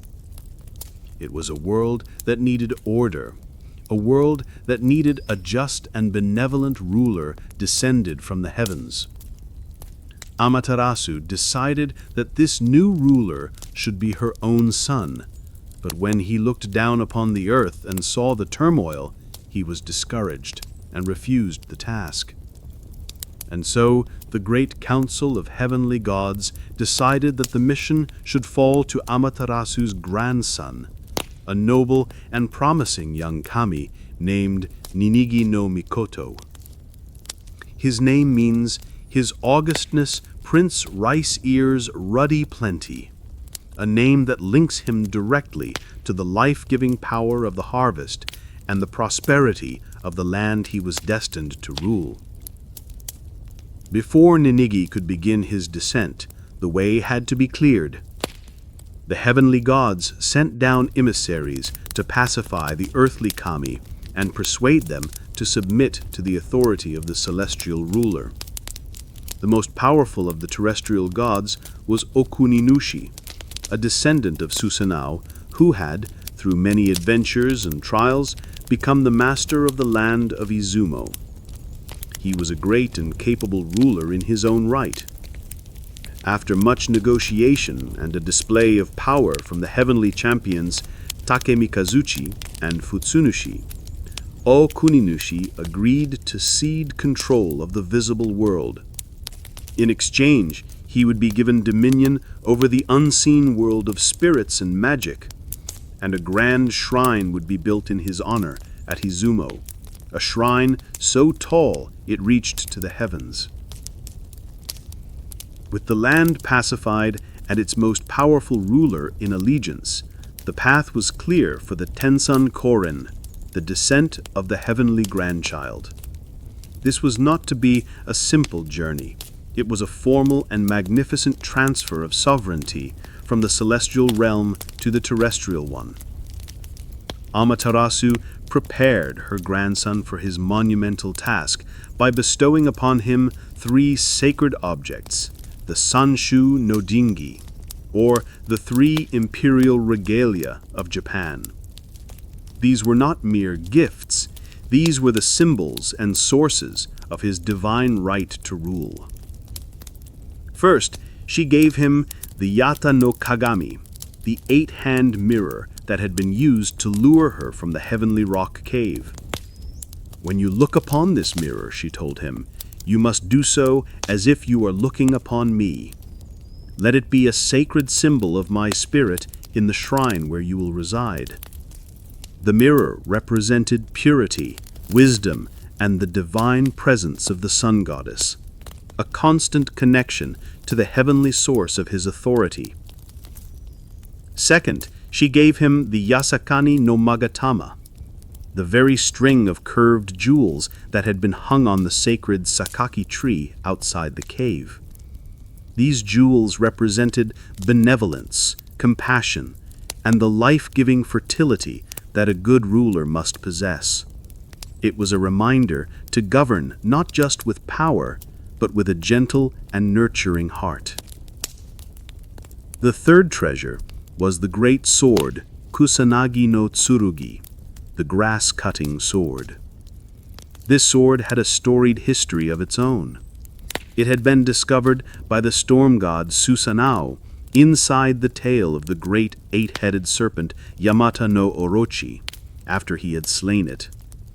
Susanoo, in an act of reconciliation, had presented this magnificent blade to his sister Amaterasu as an apology for his past transgressions. By giving this sword to Ninigi, Amaterasu was bestowing upon him the virtue of valor, the strength and courage to protect his people from all threats.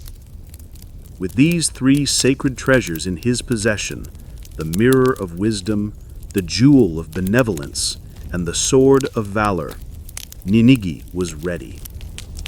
He stood on the floating bridge of heaven, accompanied by a host of other heavenly kami who would aid him in his mission. The clouds parted, revealing a path to the world below. His descent was a quiet and majestic affair, a stark contrast to his grandfather Susanoo's chaotic ascent. He did not crash into the world, but drifted down gently, landing on the sacred peak of Mount Takichiho in the southern land of Kyushu. As his feet touched the earth, a new era began. The age of the heavenly kami was transitioning into the age of their earthly descendants. Ninigi established his palace at the foot of the mountain and began the work of bringing celestial order to the terrestrial realm. His story on earth is one of establishing a dynasty. He famously met and fell in love with a beautiful mountain princess named Konohanasakuya Hime, the princess of the cherry blossoms. Her father, the great mountain god Oyamatsumi, was so pleased with the union that he offered Ninigi both of his daughters, the beautiful cherry blossom princess and her older sister, Iwanaga Hime, the princess of the eternal rocks. Ninigi, however, captivated by the fleeting, delicate beauty of the cherry blossom princess, rejected her older sister, who was not as fair of face. The mountain god was saddened by this. Had you accepted both, he explained, your life and the lives of your descendants would have been as eternal and unchanging as the rocks. But because you chose only the fleeting beauty of the blossoms, your lives shall be as brilliant, beautiful, and brief as the cherry blossom. And so, through this choice, mortality was introduced to the imperial line. The emperors, descended from the gods, would be powerful and glorious, but their lives, like those of all humans, would be finite. From the union of Ninigi and the Cherry Blossom Princess, a line of descendants was born.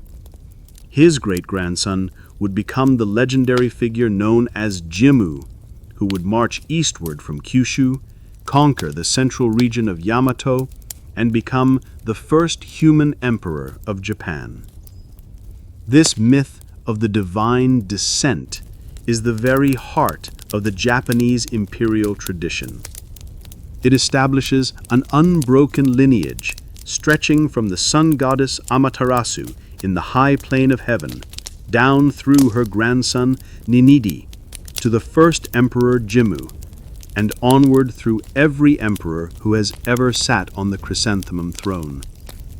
It endows the imperial family with a sacred authority, making the emperor not just a political leader, but a living kami, a high priest who serves as the primary intermediary between the people, the nation, and the great gods of heaven. The life-giving flow of a river as the spirit of a water deity. To understand the heart of Japanese mythology, we must understand the concept of kami. It is a word often translated as God or spirit, but its meaning is far deeper, more subtle, and more pervasive than those simple words can convey. Kami are not like the singular, all-powerful God of Western traditions. They are not a separate class of beings ruling from a distant heaven. Instead, kami are the sacred animating force that resides within all things. They are the essence of life, the power and mystery that can be found in nature, in people, and even in abstract concepts.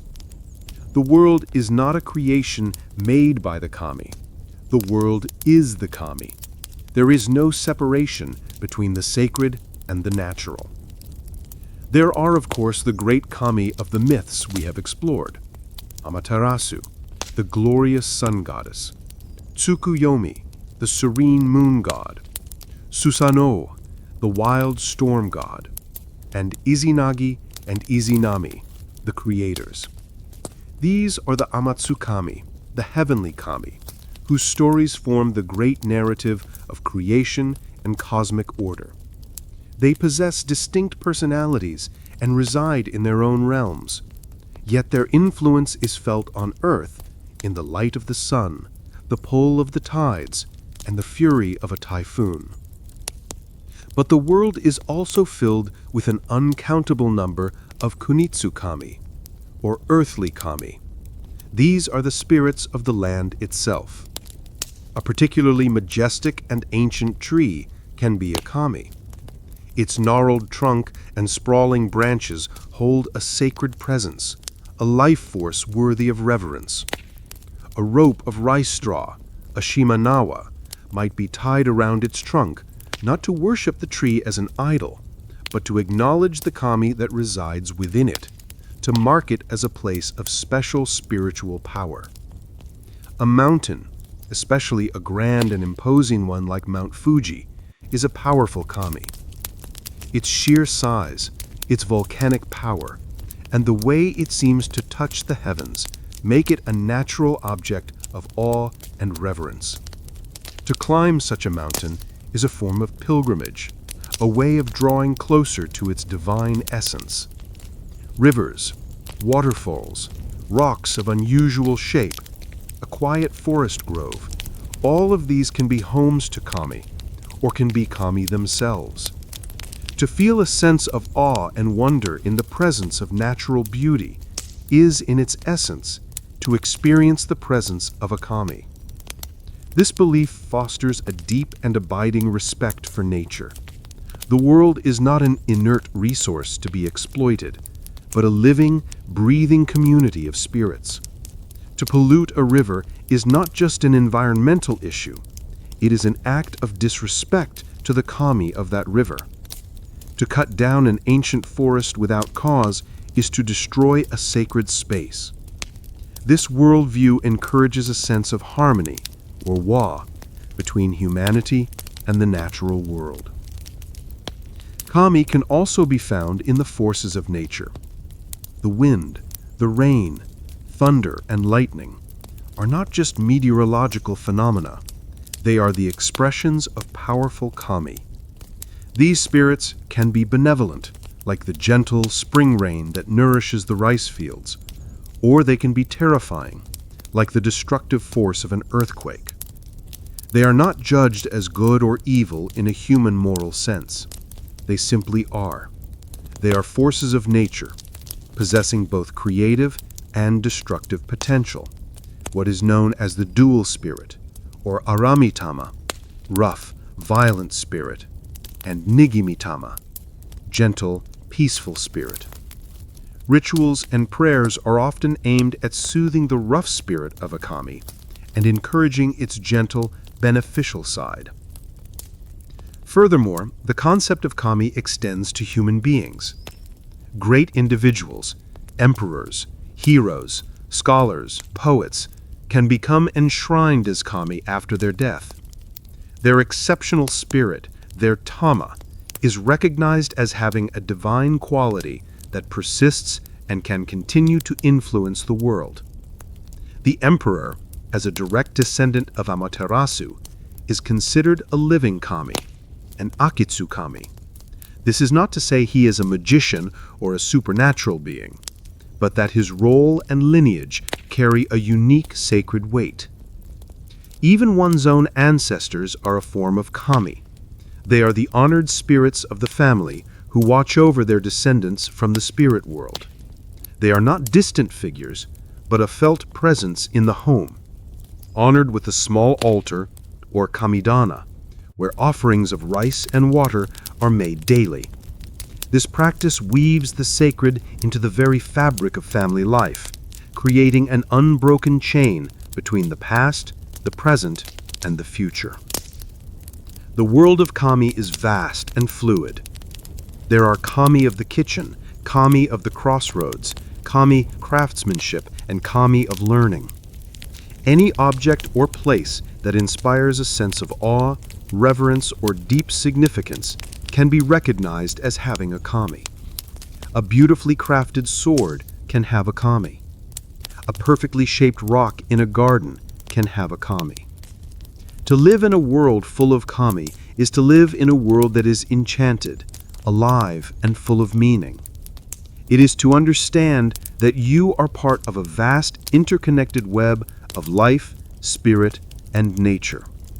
It encourages a state of mindfulness, of paying attention to the small wonders of the world, the quiet beauty of a moss-covered stone, the steadfast presence of an old pine tree, the life-giving warmth of the sun. All are invitations to connect with the divine. It is a gentle, pervasive spirituality that does not require grand temples or complex theology, but simply a quiet heart and an open eye. The delicate harmony between the human world and the world of the kami.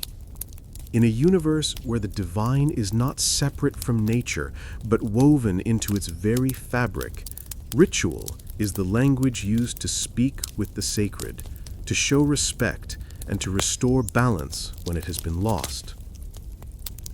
At the entrance to this sacred ground stands a simple, elegant structure, a tori gate. It consists of 2 vertical posts and 2 horizontal crossbars, often painted a vibrant vermilion or left as plain, unadorned wood. The tori is not a door that can be closed, but an open gateway. Its purpose is purely symbolic. To walk through a tori is to consciously step from the mundane world, the world of everyday concerns, into a sacred space, the realm of the kami.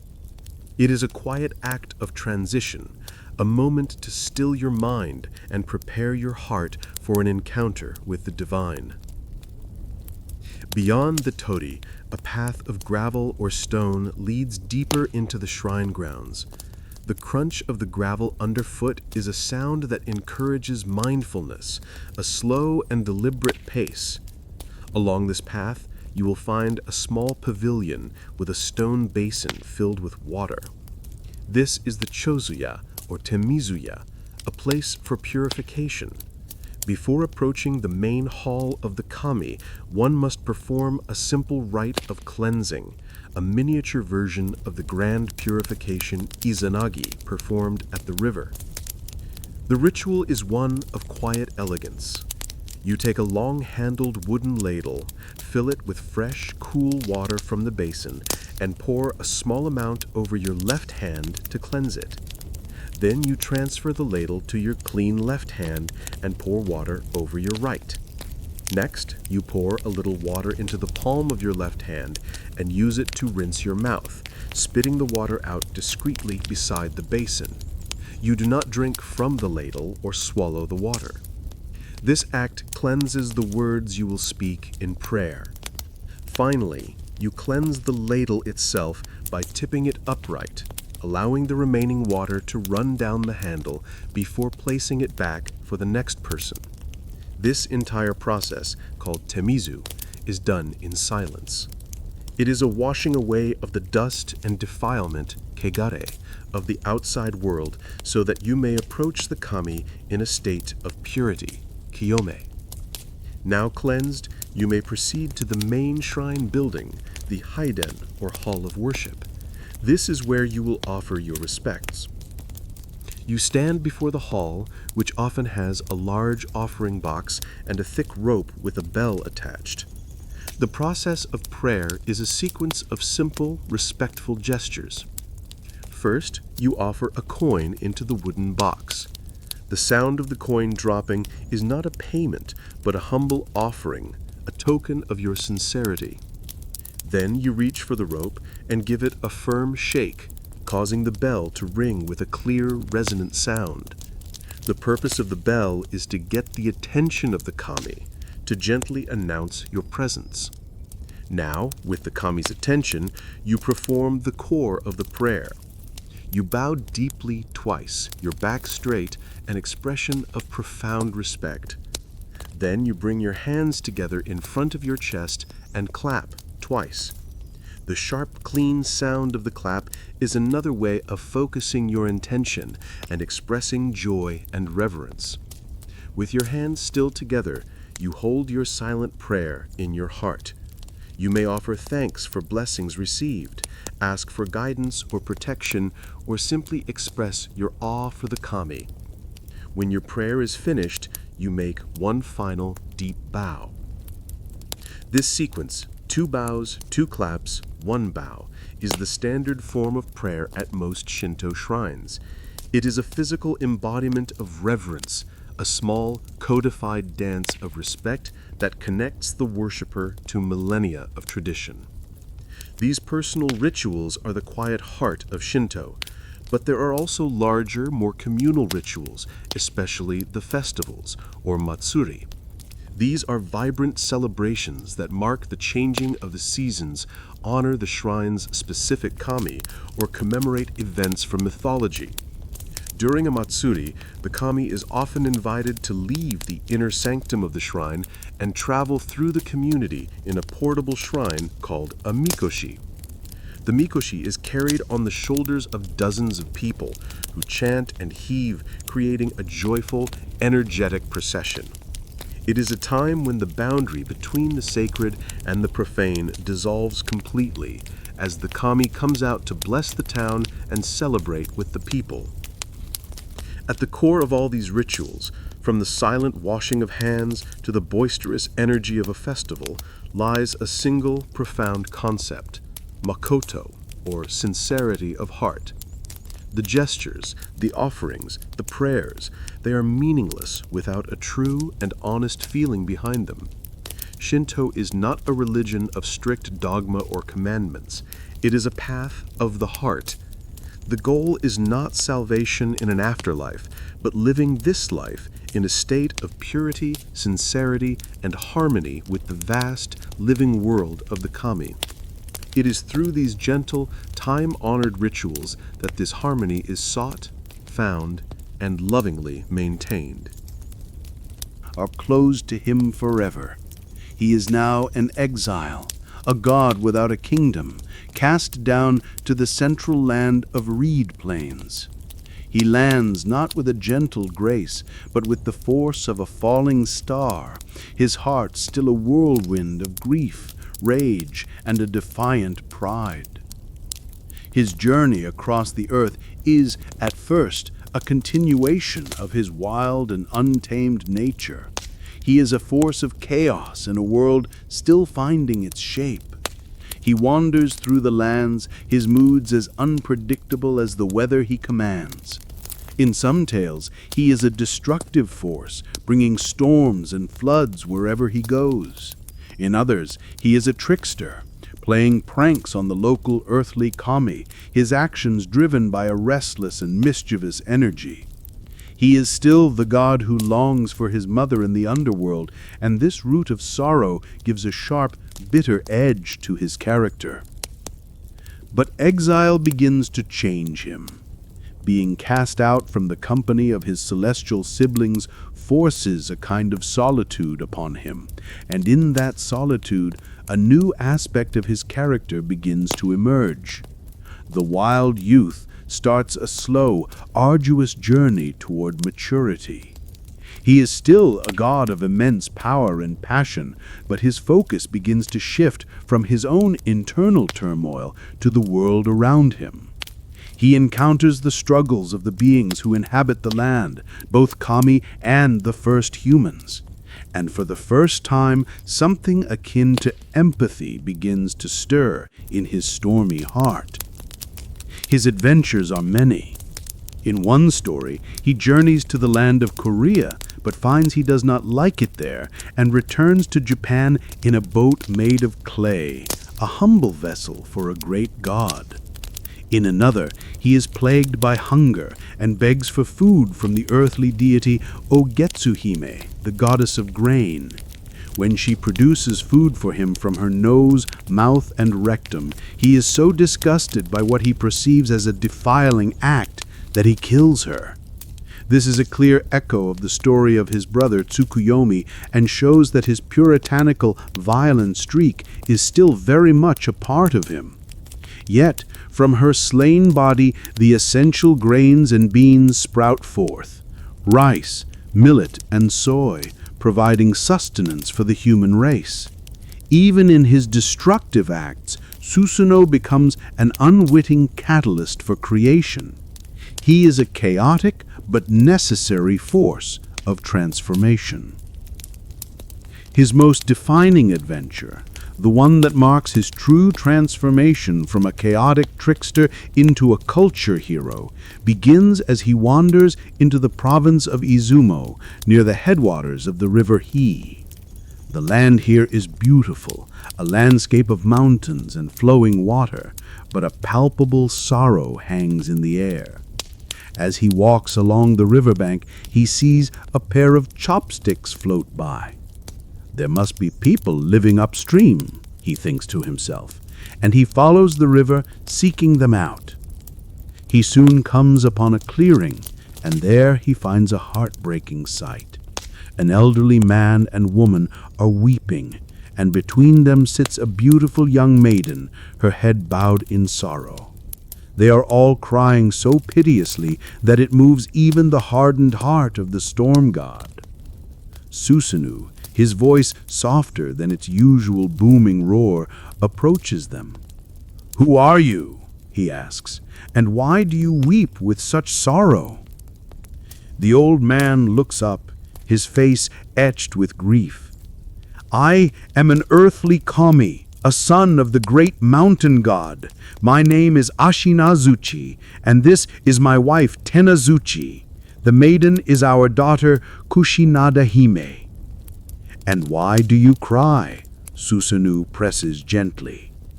The old man's story tumbles out, a tale of terror and helplessness.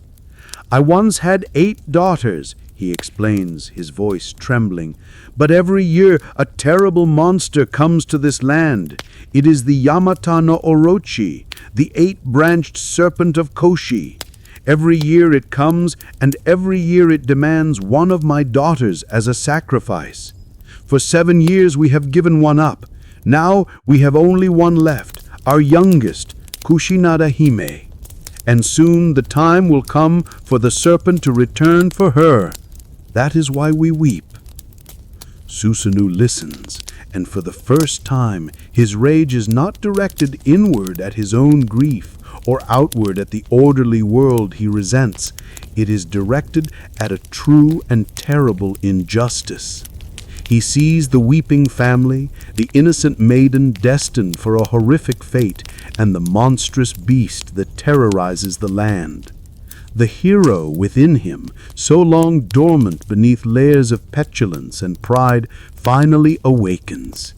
He looks at the beautiful girl, Kushinada Hime, the wondrous Inada princess, and a feeling of protectiveness, perhaps even love, rises in him. "This maiden," he says to the old man, his voice now firm with purpose, "if you will give her to me to be my wife, I will slay this serpent for you." The old couple, seeing the power and authority radiating from the stranger before them, are filled with a sudden, desperate hope. They do not yet know who he is, but they can sense his divine nature. "We are honored," they say, "but we do not know your august name." "I am the brother of Amaterasu Omikami, the great sun goddess, and I have just now descended from the heavens. I am Susanoo no Mikoto." At this, the elderly kami are overcome with awe and joy. To have the mighty brother of the sun goddess himself offer to save their daughter is a miracle beyond imagining. "Oh, great and august one, we gladly offer her to you." The pact is made. Susanoo, the exile, has found a new purpose. He is no longer just a wanderer. He is a protector, a champion for the helpless. He turns his gaze from the weeping family to the mountains where the great serpent dwells, his mind already formulating a plan. He will use not just his brute strength, but also his cleverness, the cunning of a trickster now turned to a heroic end. The storm god is about to face a monster, and in doing so, he will finally find his own place in the world, not as a ruler of the sea or a guest in heaven, but as the great hero of the land of Izumo. The bargain has been struck. He will save the maiden Kushinada Hime, and she will become his wife. But first, he must face the Yamata no Orochi, a monster of legendary terror. Susanoo's first act is one of protection and transformation. He looks upon the beautiful Kushinada Hime, and to keep her safe from the coming battle, he performs an act of gentle magic. He transforms the princess into a small, multi-toothed comb, a kushi, and carefully tucks it into the bun of his own hair. Her name, Kushinada Hime, can be read as Comb Patty Princess, and in this moment she literally becomes the sacred comb he wears, keeping her close to him and out of harm's way as he prepares for the fight. Now he turns to her parents and lays out his clever plan. This will not be a battle of pure brawn against brawn. Susanoo knows that to defeat a monster of such magnitude, one needs strategy. He instructs the elderly couple to prepare a special brew, an incredibly potent, 8 times refined sake. It must be a liquor so strong it could put a god to sleep. Next, he tells them to build a large circular fence with 8 gates. Just inside each gate, they are to place a platform, and on each platform, a large vat filled to the brim with the powerful sake. With all preparations made, they wait. Soon the air grows heavy, and the earth begins to tremble. A terrible sound like the rushing of a mighty wind and the grinding of mountains echoes through the valley. The Yamata no Orochi is coming. The beast that appears is more horrific than any story could describe. Its body is vast enough to stretch over 8 hills and 8 valleys.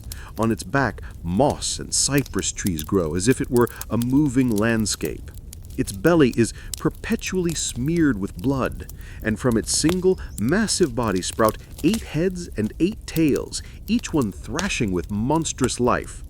Its eyes, 8 pairs of them, glow with a malevolent red light like ripe winter cherries. The serpent slithers toward the enclosure, its 8 heads sniffing the air. It smells the irresistible aroma of the potent sake. Drawn by its thirst, the monster dips one of its heads into each of the 8 vats. It drinks greedily, draining every last drop of the super-strength liquor. The effect is immediate and profound. The 8 times refined sake courses through the colossal body. Its movements become sluggish. The malevolent glow in its eyes dims.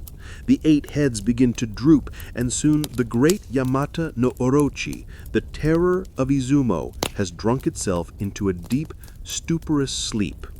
It lies sprawled across the land. It snores like rumbling thunder. This is the moment Susanoo has been waiting for. He draws his mighty 10-span sword, the one given to him by his father Izanagi, the blade known as Ame no Ohabari. With the swiftness of a storm, he leaps upon the slumbering beast. He is a whirlwind of divine fury and heroic purpose. He hacks and slashes at the serpent, cutting off each of the 8 heads one by one. He slices through the thick, tree-covered hide, carving the massive body into pieces. The river He runs red with the monster's black blood, its waters carrying the evidence of the great victory downstream. As he is methodically chopping the serpent's body to pieces, he comes to one of the middle tails. He swings his great sword, but it strikes something incredibly hard within the flesh. With a loud crack, the blade of his own divine sword chips. Puzzled, Susanoo uses the tip of his broken sword to split open the serpent's tail and investigate what could possibly be harder than a god's weapon. There, nestled within the flesh and bone of the monster's tail, he finds another sword. He pulls it out, and it is a blade of breathtaking beauty and immense power. It radiates a sacred energy, a pure and noble spirit. This is the legendary sword Ame no Murakumo no Tsurugi, the sword of the gathering clouds of heaven. Susanoo recognizes at once that this is no ordinary weapon. This is an object of profound, celestial importance, a treasure not meant for an earthly exile like himself. He knows what he must do. This sword, he decides, must be given to his sister, Amaterasu, the Queen of Heaven. It will be a gift, a tribute, a final and definitive apology for all the trouble he caused her. It is an act that completes his reconciliation with the celestial realm, not as a resident, but as a respected and heroic kinsman. He entrusts the sword to a messenger to be delivered to her in Hakamagahara, where it will become one of the 3 great imperial regalia, eventually known as the Kusanagi no Tsurugi. With the monster slain and the sacred sword found, his task is complete. He releases Kushinada Hime from her comb form, and she is a princess once more. True to his word, he takes her as his wife. Together, they search for a place to build their home, a palace where they can live in peace. They come to a place in Izumo called Suga. As they arrive, clouds and mist begin to rise from the earth, enveloping the land in a soft, ethereal embrace. Seeing this beautiful sight, Susanoo's heart, for the first time in a very long time, feels completely at peace. A poem rises unbidden to his lips, said to be the very first waka poem ever composed. Yakumo tatsu izumo ya e gakitsuma gomi I ya e gakitsu kururu so no ya e gaki ezuyo. It is a song of love, of protection, of finding a home. Here in this peaceful, cloud-wrapped land, Susanoo builds his palace. The wild, raging storm god has finally found his stillness. He has transformed from a destructive force into a creator, a protector, a husband, and a poet. He becomes the great ancestral kami of the land of Izumo, and from his union with Kushinada Hime, a powerful dynasty of earthly gods will be born, including the great ruler Okuninushi, who will one day cede the land to Amaterasu's descendants. Susanoo's wild adventure has ended in harmony, leaving a legacy of heroism, love, and a sacred sword that will help define a nation. We have seen the conflict between Amaterasu and Susanoo, between light and storm. But there is another, quieter, and more permanent separation that must occur, one that will forever define the rhythms of the cosmos. This is the story of Tsukuyomi, the noble god of the moon, and a single act of violence that cleaved the world in two. Tsukuyomi, as we know, is a god of pristine order and uncompromising purity. He is the quiet counterpart to his sister Amaterasu, sharing the rule of the heavens with a calm and distant majesty. His world is one of silver light, perfect cycles, and immaculate cleanliness. He is precise and composed, but beneath that serene exterior lies a rigid and inflexible nature. One day, the sun goddess Amaterasu hears of a wondrous deity who lives in the central land of reed plains. This is the goddess Ukemochi no Kami, the goddess who possesses food. She is a spirit of profound abundance, able to produce endless sustenance for all living things. Wishing to form a bond with this important earthly goddess, Amaterasu decides to send an emissary to a feast held in her honor. She chooses her brother, Tsukuyomi. The moon god descends from the high plane of heaven, a shimmering, silvery figure arriving in the green and vibrant world of the earth. He travels to the palace of Ukemochi, who greets him with great honor and prepares to offer him a magnificent banquet. Ukemochi's method of creation, however, is unique and, to some, unsettling. To prepare the feast, she first turns her face to the land, opens her mouth, and from it comes a bounty of boiled rice. She then turns her face to the sea, opens her mouth, and produces a vast array of fish, both large and small, with fins wide and narrow. Finally, she turns her face to the mountains, and from her mouth comes a profusion of delicious game, with fur both soft and coarse. She arranges all of this wondrous food on 100 serving tables and presents it to Tsukuyomi as a feast fit for a celestial god. Tsukuyomi watches this process, and his serene composure shatters. He is filled with a cold, rising disgust. To his mind, which values absolute purity above all else, producing food from one's own mouth is a filthy, defiling, and utterly repulsive act. He sees it not as a miracle of creation, but as an insult. "How foul, how disgusting," he declares, his voice cutting through the air like a shard of ice. "To offer me food that has been spewed from your own mouth?" His revulsion instantly turns to a cold, righteous fury. He believes his own purity has been offended, that he has been presented with polluted fare. In a flash of terrible, swift violence, he draws his sword and strikes Ukemochi down, killing the benevolent goddess of food where she stands. His grim task done, he returns to the high plane of heaven to report back to his sister. He tells her what has happened, perhaps expecting her to share his outrage and approve of his actions. But Amaterasu is horrified. Her brother has not defended the honor of the gods. He has committed a brutal and senseless murder. He has killed a gentle, life-giving goddess out of a rigid and misplaced sense of propriety. She is filled with a grief and anger that rivals what she felt during Susanoo's rampage. "You are a wicked kami," she cries, her voice full of sorrow and righteous fury. I never want to look upon your face again."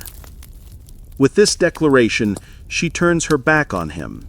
And from that moment on, Amaterasu and Tsukuyomi, the sun and the moon, who once shared the rule of the sky, were separated. Amaterasu, the sun, would forever occupy the realm of the day.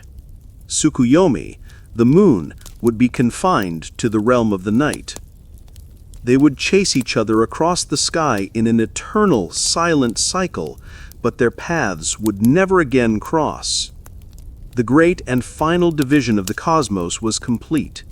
Day and night were now two separate, distinct kingdoms, born from an act of violence and a decree of sorrowful separation. But even in this tragedy, creation continues. When another kami is sent down to earth to check on the scene of the murder, a miracle is discovered. From the slain body of the food goddess Ukemochi, new and vital things have sprung forth. From her head, the ox and the horse have been born. From her eyebrows, silkworms have emerged. From her forehead, millet has grown. From her belly, rice plants have sprouted. And from her private parts, wheat and beans have appeared.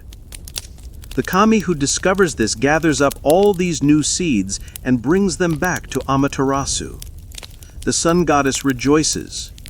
She designates the grains as the sacred food for humanity and puts the silkworms to use, initiating the art of weaving silk.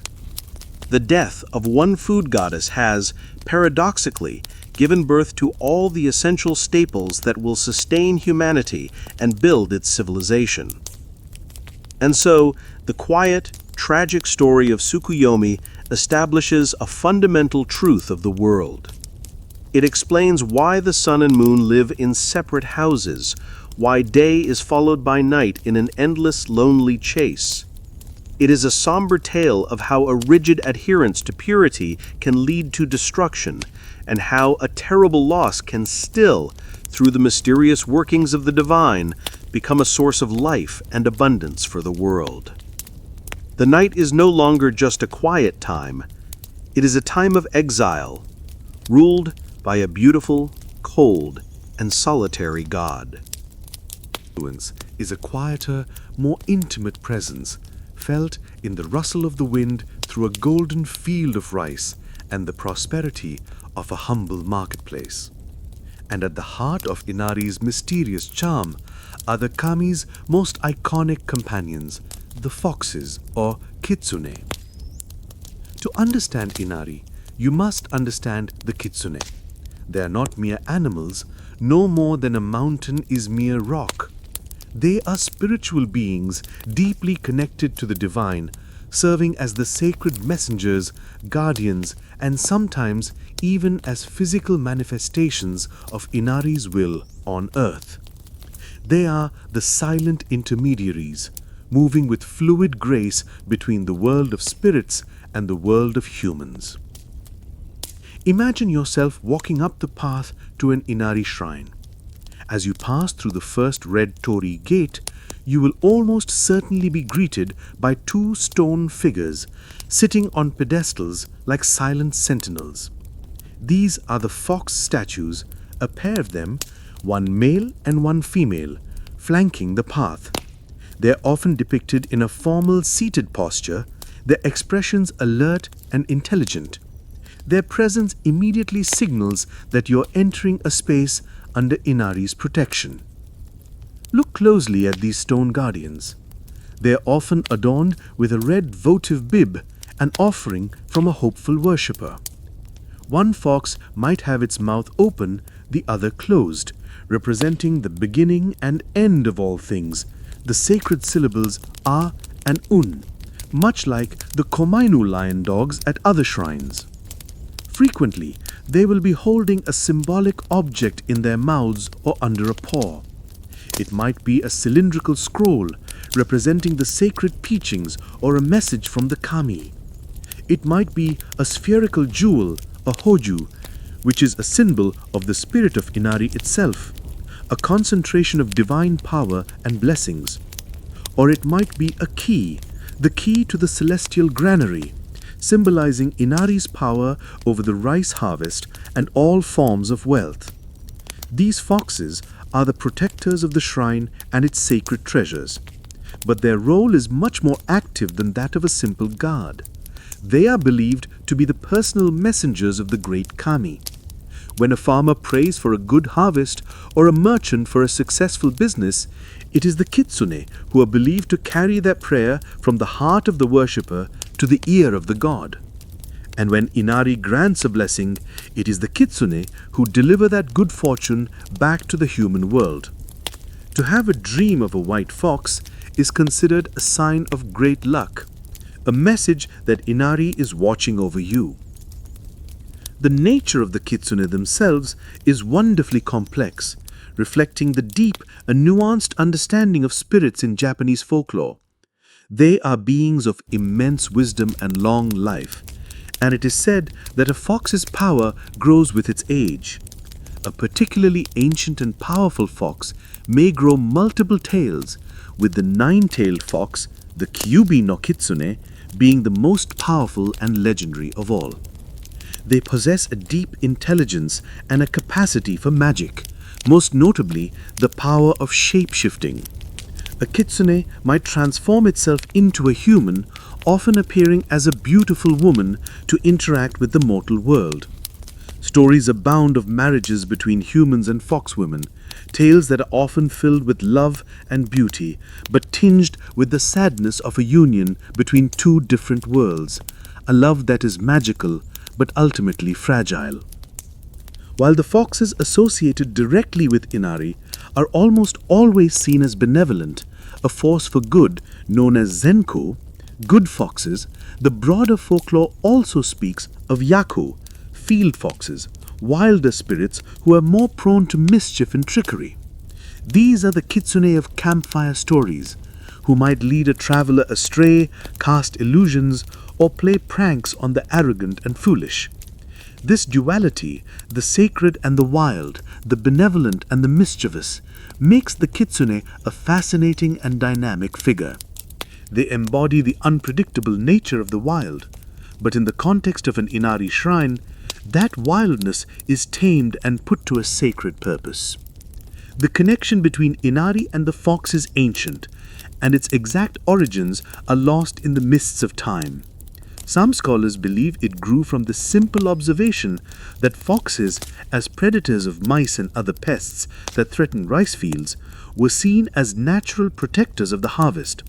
A farmer seeing a fox in his field might have seen it as a good omen, a sign that the protector of the grain was present.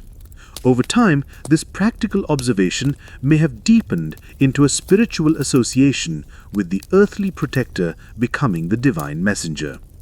Another connection lies in the old word for Inari, Miketsu no Kami, which sounds very similar to kitsune. This linguistic echo may have reinforced the bond between the god and the animal. Whatever its origin, the bond is now inseparable. To honor Inari is to honor the kitsune. A common offering at Inari shrines is abura-age, thin slices of deep-fried tofu, which is said to be the favorite food of foxes. Small dishes of it are often left before the fox statues as a humble gift for the divine messengers. Walking through a great shrine like Fushimi Inari in Kyoto, with its thousands of red gates creating winding mystical tunnels up the mountainside, you are constantly in the presence of the kitsune. Their stone forms are everywhere, their unseen spiritual presence felt in the quiet rustle of the bamboo groves and the dappled light filtering through the trees. They are the silent, watchful guardians of this sacred mountain, a reminder that the world of the kami is not distant or abstract, but is all around us, and that its messages are carried on the silent paws of its most elegant and mysterious servants. We have already witnessed the glorious birth of his three noble children from this act: the sun, the moon, and the storm, the great pillars upon whom the new cosmic order rests. But the process of purification is complex and layered. It is not just about creating the good, it is also about expelling the bad. And in this act of washing, Many other deities, quieter and less famous, but no less significant, were born. Settle your mind and picture Izanagi as he first enters the water. He is not yet the triumphant father of the sun. He is a traumatized god, fleeing the horrors of Yomi. He is covered in the spiritual filth, the kegare, of death and decay. The sight of his beloved Izanami's rotting form, the stench of the underworld, the shrieks of its demonic hags, all of this clings to him like a physical grime. His first purpose in the river is not to create, but to cast off this pollution. As he wades into the middle stream and the cool, clear water first touches his skin, the filth of Yomi begins to slough off him. And from this very pollution, two kami are born. The first is Yaso Magatsu Hino Kami, whose name means the 80 myriad wrong deeds deity. He is the embodiment of all the small and large calamities, the misfortunes, the errors in judgment, and the general troubles that plague the world. He is the spirit of things going wrong. Following him is his brother, O Magatsu Hino Kami, the great wrong deeds deity, who represents major disasters, great evils, and profound corruption. The birth of these gods is a crucial and profound concept. Evil and misfortune are not created by some external demonic force. They are born from the pollution of death itself. They are a direct consequence of the tragedy of Izanami and Izanagi's descent into the underworld. Their birth from Izanagi's cleansing is the formal recognition that disaster and blight are now part of the world's fabric. They are not to be fought in a great cosmic war of good versus evil. They are simply a presence to be managed, a pollution to be cleansed. The universe, however, always seeks balance. The very moment this divine pollution is expelled and takes form as the gods of calamity, the purification process immediately creates the antidote. To counteract the spirits of wrongdoing, 3 more kami are born. They are the gods of rectification, the spirits who exist to set things right. First among them is Kamu Naobi no Kami, the divine rectifying spirit. He is the power to correct a divine level error, to restore balance in the sacred order of things. Then comes O Naobi no Kami, the great rectifying spirit, who works to mend the major disasters and corruption brought by his counterpart. Finally, a goddess, Izunome, the lady of the sacred water, emerges, her essence tied to the purifying power of the water itself. The birth of these 5 gods together illustrates a core principle of Shinto thought. The world contains both calamity and the means to correct it. Misfortune is not a punishment, but a form of pollution. And just as one can wash physical dirt from one's body, one can, through ritual and right action, wash away spiritual defilement and restore a state of purity and balance. For every god of disaster, there is a god of healing. The world is a self-correcting system. The purification continues, each act giving birth to spirits that govern a different aspect of the world, specifically the world of water and passage. As Izanagi washes in the middle current, the gods of the shallow and deep parts of the river are born. When he dives beneath the surface, the gods of the ocean floor emerge. When he surfaces, the gods of the ocean's foam and spray come into being. These are the Watatsumi, the great sea gods who govern the vast and mysterious domain of the ocean. This detailed, almost scientific catalog of births shows a deep and intimate observation of the natural world. The ancient storytellers saw divinity in every aspect of a river's flow and the ocean's movement. The world was not a simple stage, it was a complex living system, and every part of it had its own spirit, its own kami. Izanagi's purification ritual is far more than just the backstory for the birth of his 3 famous children. It is a foundational myth that explains the very nature of the world. It tells us that light and darkness, good and ill, are born from the same source. It establishes that pollution, kegare, is the root of misfortune, and that purification, harai, is the path back to harmony. It populates the world with a host of spirits, from the great gods of the sea to the humble gods of rectification, ensuring that every corner of creation has its guardian and its purpose. When Izanagi finally washes his face, giving birth to Amaterasu from his left eye, Tsukuyomi from his right, and Susanoo from his nose, it is the culmination of this grand cosmic reset. It is only after the expulsion of evil and the establishment of its remedy, only after the spirits of the very water have been born, that the great celestial rulers can emerge. They are born into a world that is now realistically complete, a world that contains not just beauty and order, but also chaos, disaster, and the sacred means for its own renewal. The purification of Izanagi is the microcosm of the universe itself, a quiet, flowing story of how to wash away the darkness and give birth to the light. Events, but by the quiet that surrounds them. To truly feel the spirit of Japanese mythology and the culture it birthed, we must come to understand a concept that is both profoundly simple and deeply elusive. This is the concept of Ma. The character for Ma depicts a sun seen through the gates of a door. It suggests a ray of light passing through a gap and interval. At its most basic, Ma can be translated as space, gap, or pause. But its meaning extends far beyond these simple definitions. It is not an emptiness, a void, or a lack of something. Instead, Ma is an emptiness that is full of potential. It is the silence between the notes of a song that gives the melody its rhythm and power. It is the unpainted space on a scroll that gives form and focus to the painted image. It is the pregnant pause in a conversation that gives weight and meaning to the words that follow.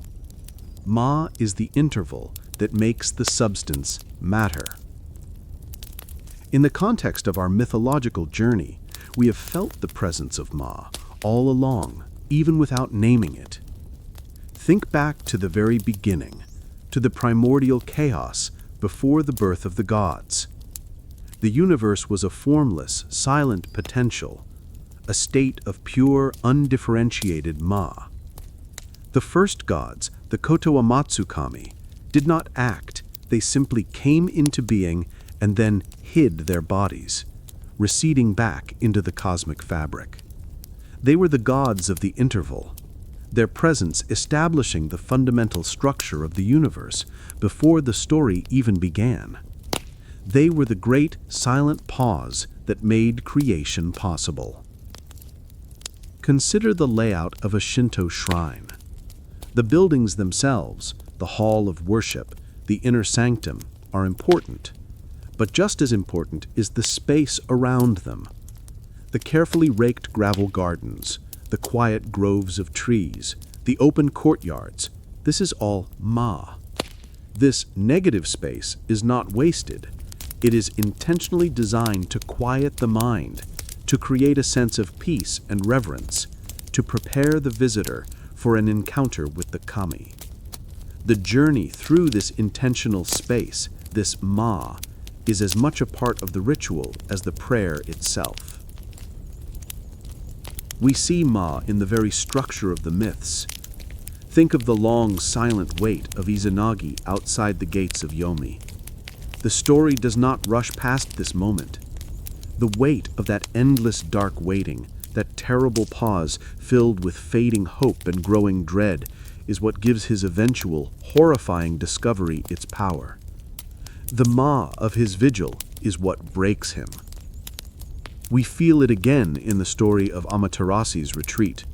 The world is plunged into darkness. This is not just a plot point, it is a cosmic Ma. It is a global pause, a suspension of life and order. The story dwells in this darkness, describing the chaos and the despair of the gods. This interval of blackness is what makes the final, explosive joy of the light's return so powerful. The laughter of the gods that finally coaxes Amaterasu out is a sound that fills the Ma, breaking the spell of silence and sorrow. This appreciation for the interval, for the space between things, permeates Japanese culture. In traditional architecture, sliding paper screens, shoji, and open-plan rooms create a sense of flowing space where interiors and exteriors blend, and the shape of a room is fluid and adaptable. The space is defined not just by its walls, but by the potential for movement and change within it. In the art of flower arranging, ikebana, the placement of a single branch or flower is crucial, but so is the empty space around it. The arranger is not just filling a vase, they are sculpting the Ma, creating a dynamic balance between form and formlessness. In music, especially traditional forms like gagaku court music, or the playing of the shakuhachi flute, the rests and silences are as expressive as the notes themselves. A long, held silence can convey a depth of emotion that a flurry of notes never could. Ma teaches a different way of seeing the world. It asks us to appreciate not just the objects, but the relationships between them. It encourages us to find meaning not just in action, but in stillness, not just in sound, but in silence. It is a philosophy of quiet contemplation. It suggests that to understand the whole, you must appreciate the spaces that define it. In a spiritual sense, Ma is the space where the kami can be felt. The divine is not always found in the grand pronouncements or the dramatic events. It is often in the quiet moments of transition, the pause at the torii gate, the stillness of a forest grove, the moment of silence after a prayer. It is in these intervals, when our own busy thoughts recede, that we can become aware of the subtle, sacred presence that animates the world. Ma is the breath of the universe. It is the inhale and the exhale that gives life its rhythm. It is the quiet space where chaos finds order, where grief finds healing, and where the human heart can feel the subtle, ever-present touch of the divine. It is the essential, invisible foundation upon which all the great stories are built.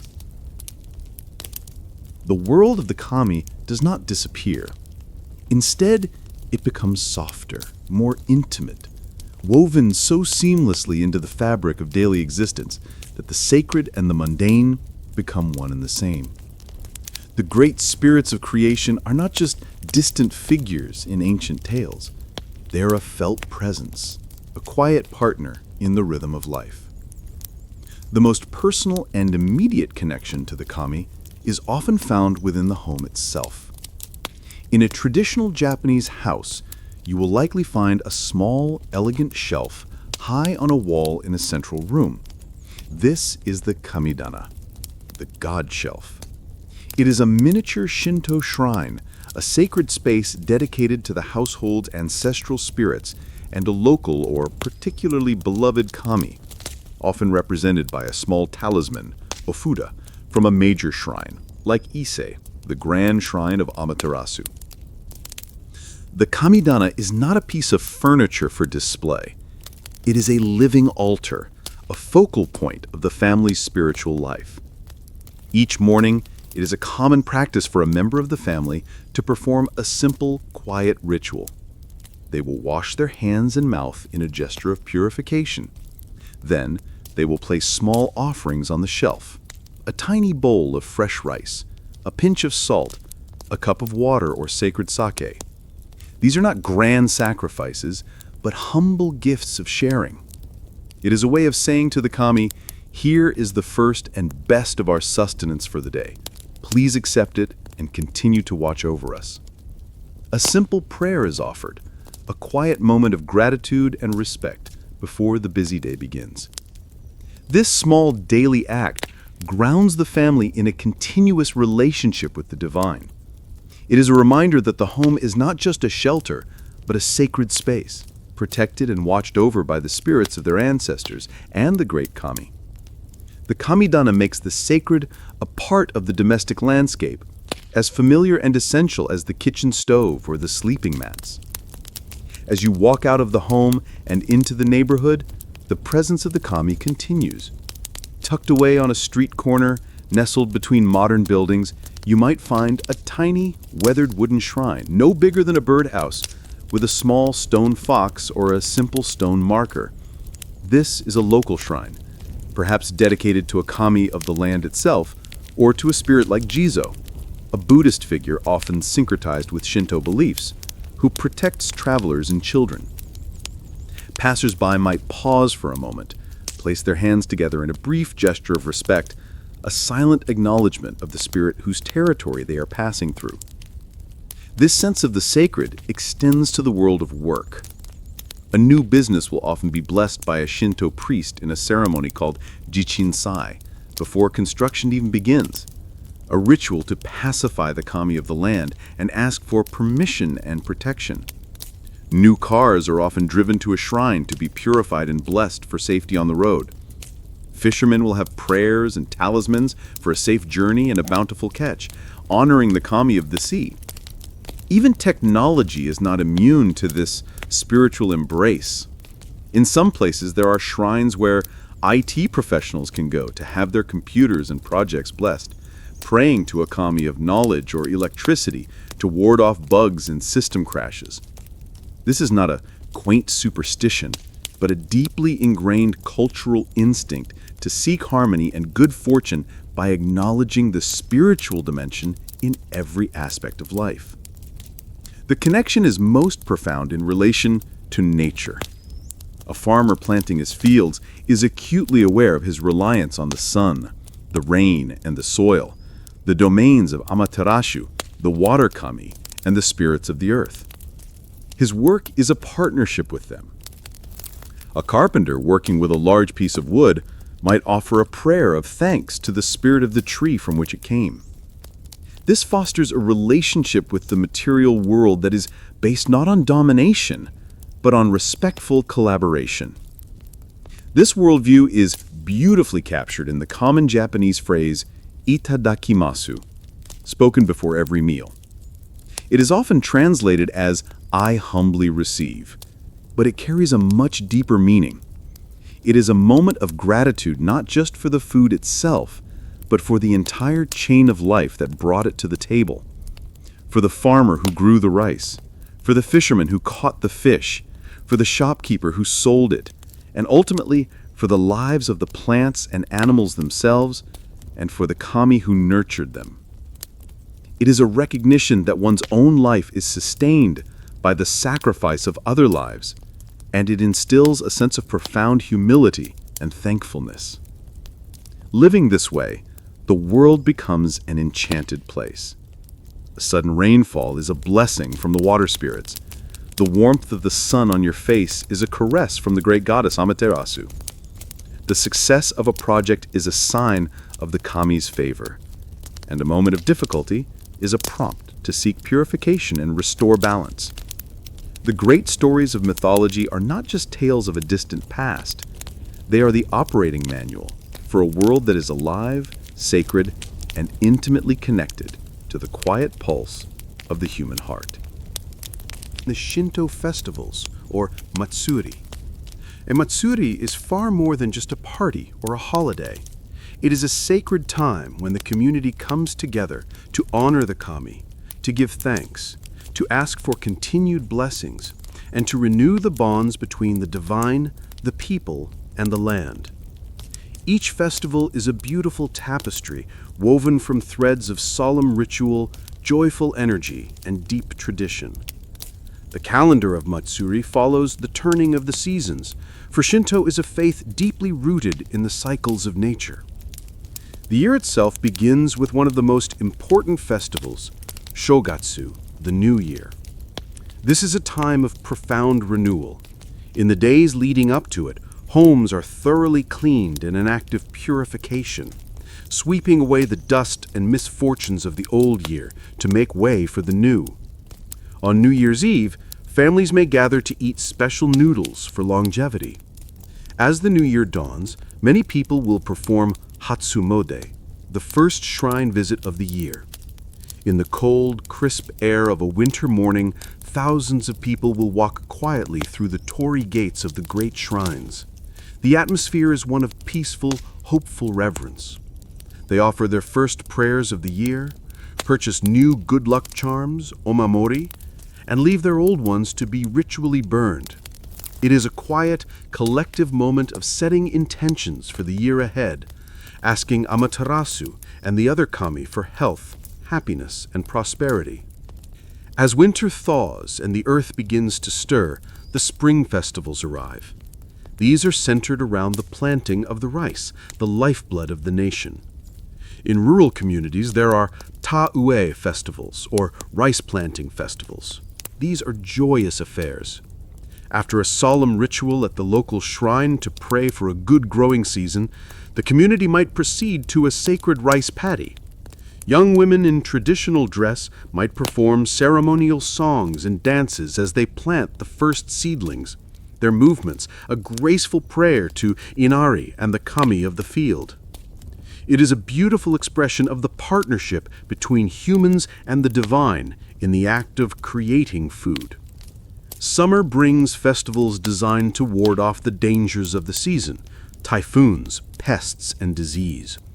The most famous of these is the Gion Matsuri in Kyoto, which dates back over 1,000 years to a time when the city was plagued by an epidemic.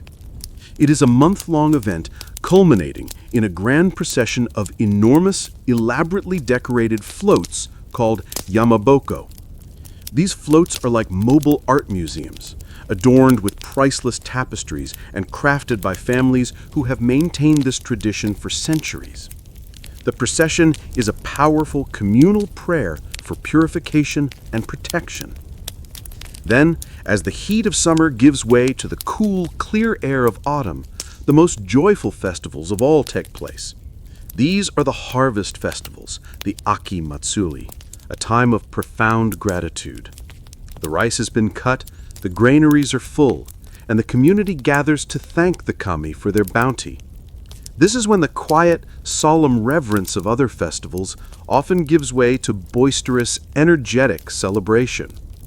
The central event of many harvest festivals is the parading of the mikoshi, the portable shrine. The spirit of the kami is ritually transferred into this ornate golden palanquin.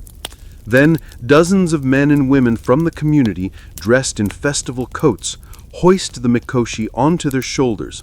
With rhythmic chants of washoi, washoi, they carry the kami through the streets of the town. The procession is not a smooth one. The mikoshi sways, rocks, and jostles, its movement believed to invigorate the kami and spread its blessings and life force throughout the community. It is a noisy, sweaty, and exhilarating display of communal faith and strength. The barrier between God and person thins as the entire town joins in a great, moving celebration. Even within these loud celebrations, there are moments of profound stillness.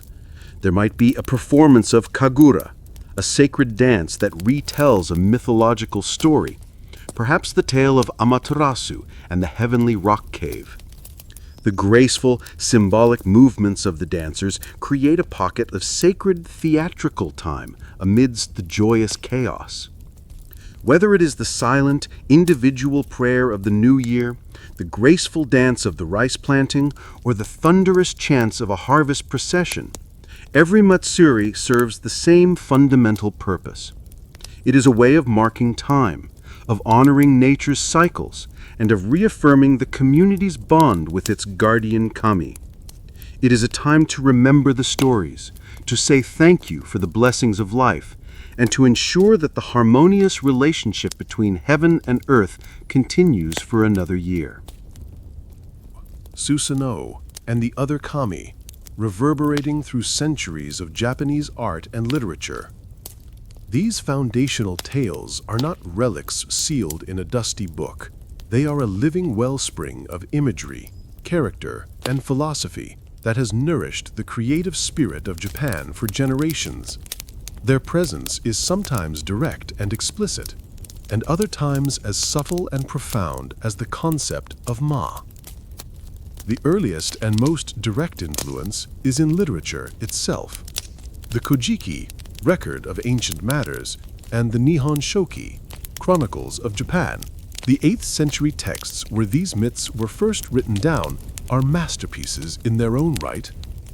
Their simple yet powerful prose established a national identity, a divine lineage for its rulers, and a rich vocabulary of sacred stories that would be retold and reinterpreted for all time.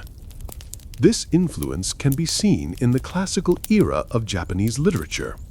In The Tale of Genji, often called the world's first novel, the radiant beauty and grace of its hero, Prince Genji, is so profound that he is nicknamed the Shining Prince, a clear and deliberate echo of the sun goddess Amaterasu. The story subtly weaves in Shinto concepts of purity, defilement, and the presence of vengeful spirits, showing how the mythological worldview had already become a part of the psychological landscape of the elite. The influence is perhaps most visible in the world of theater. The ancient sacred dances of Kagura, performed at shrines, are literal retellings of the myths. A performance might depict Susanoo's battle with the 8-headed serpent, or, most famously, the comedic and joyous dance of Ame no Uzume that lured Amaterasu from her cave. These are not just plays, they are rituals, a way of reenacting the sacred stories to bring their power and blessings into the present moment. From these sacred dances evolved the highly stylized and profoundly beautiful art of No theater.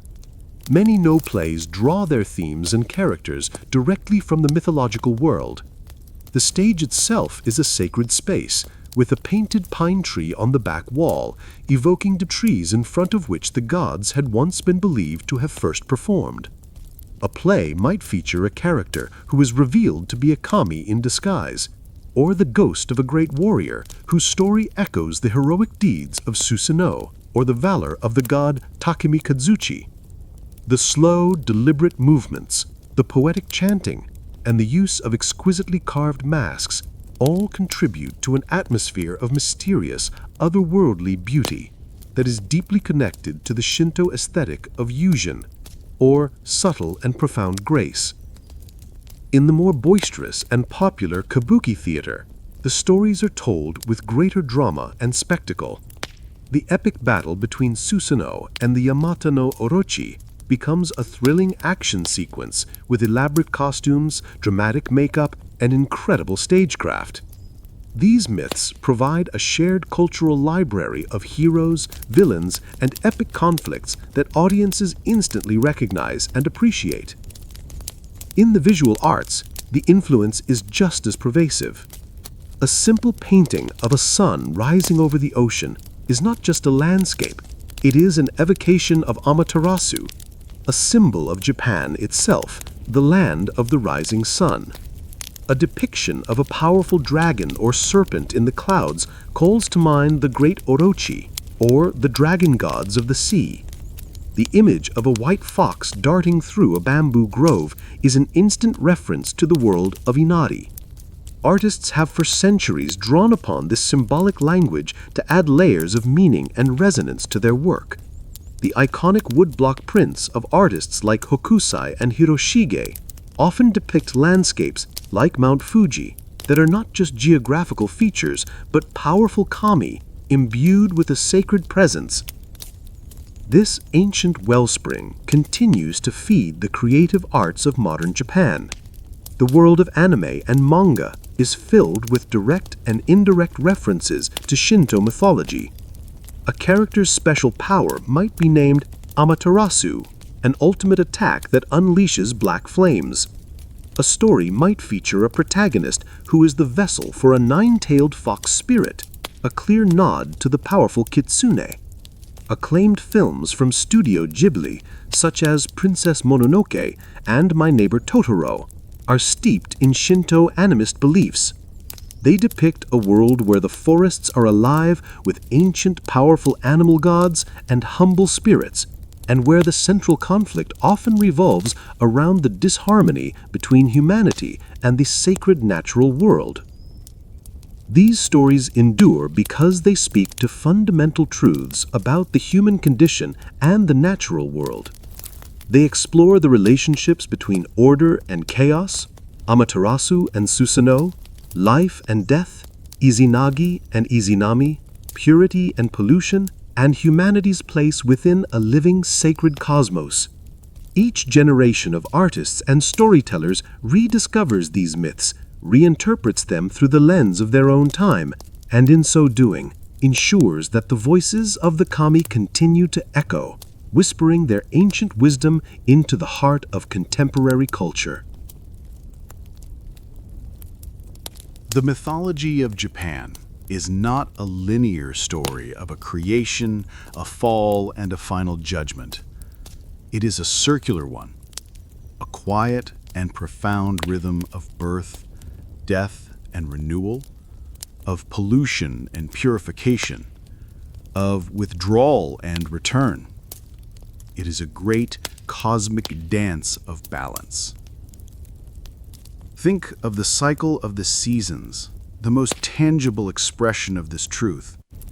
The vibrant life of spring and summer, blessed by Inari and warmed by Amaterasu, gives way to the harvest and eventual dormancy of autumn and winter.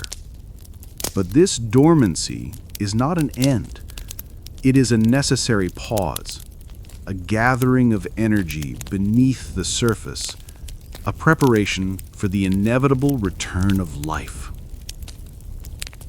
The myths provide a sacred narrative for this natural law. The land withers under Susanoo's grief, but is reborn through his heroism.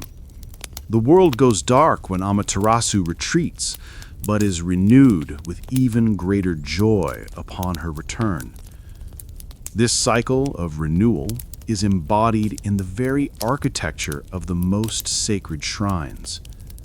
The Ise Grand Shrine, the spiritual home of Amaterasu, is completely rebuilt every 20 years in a ritual called Shikinen Sengu.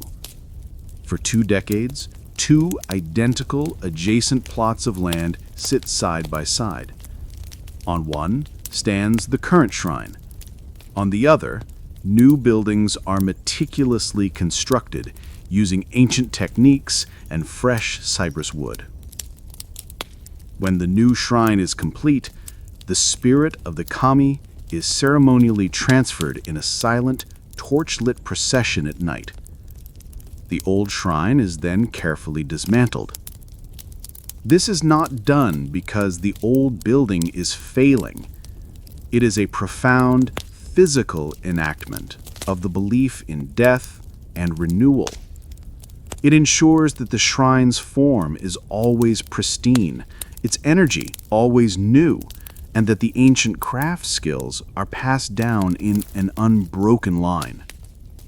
The shrine itself is both eternal and perpetually new, a perfect metaphor for the cycles of life.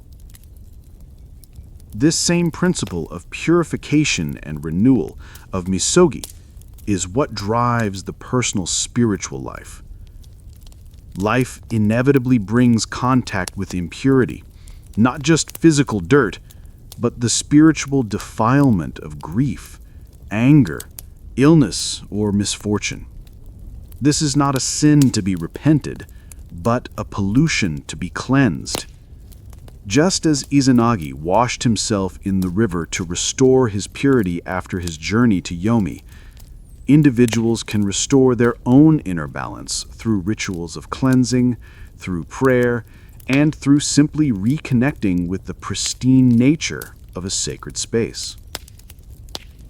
Life is a constant process of becoming dusty and then washing oneself clean, over and over again. The ultimate goal of this cyclical worldview is the maintenance of wa, or harmony.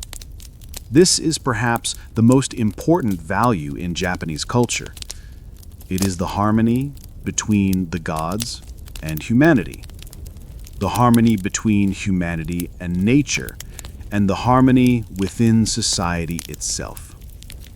The myths are a series of lessons in what happens when this harmony is broken by grief, by arrogance, by violence, and the great dramas are the stories of how that harmony is restored. Susanoo's rampage disrupts the harmony of heaven, and it is restored by the collective, clever action of the gods. Tsukiyomi's violence breaks the harmony between day and night, establishing a new, more distant but still balanced order. This ongoing relationship between the kami, nature, and people is not one of a distant creator and his flawed creations. It is a relationship of kinship. The Japanese people, through the imperial line descended from Amaterasu, are seen as being related to the gods. The land is not just their home, it is the physical body of the kami. Nature is not an object, it is a community of fellow spirits.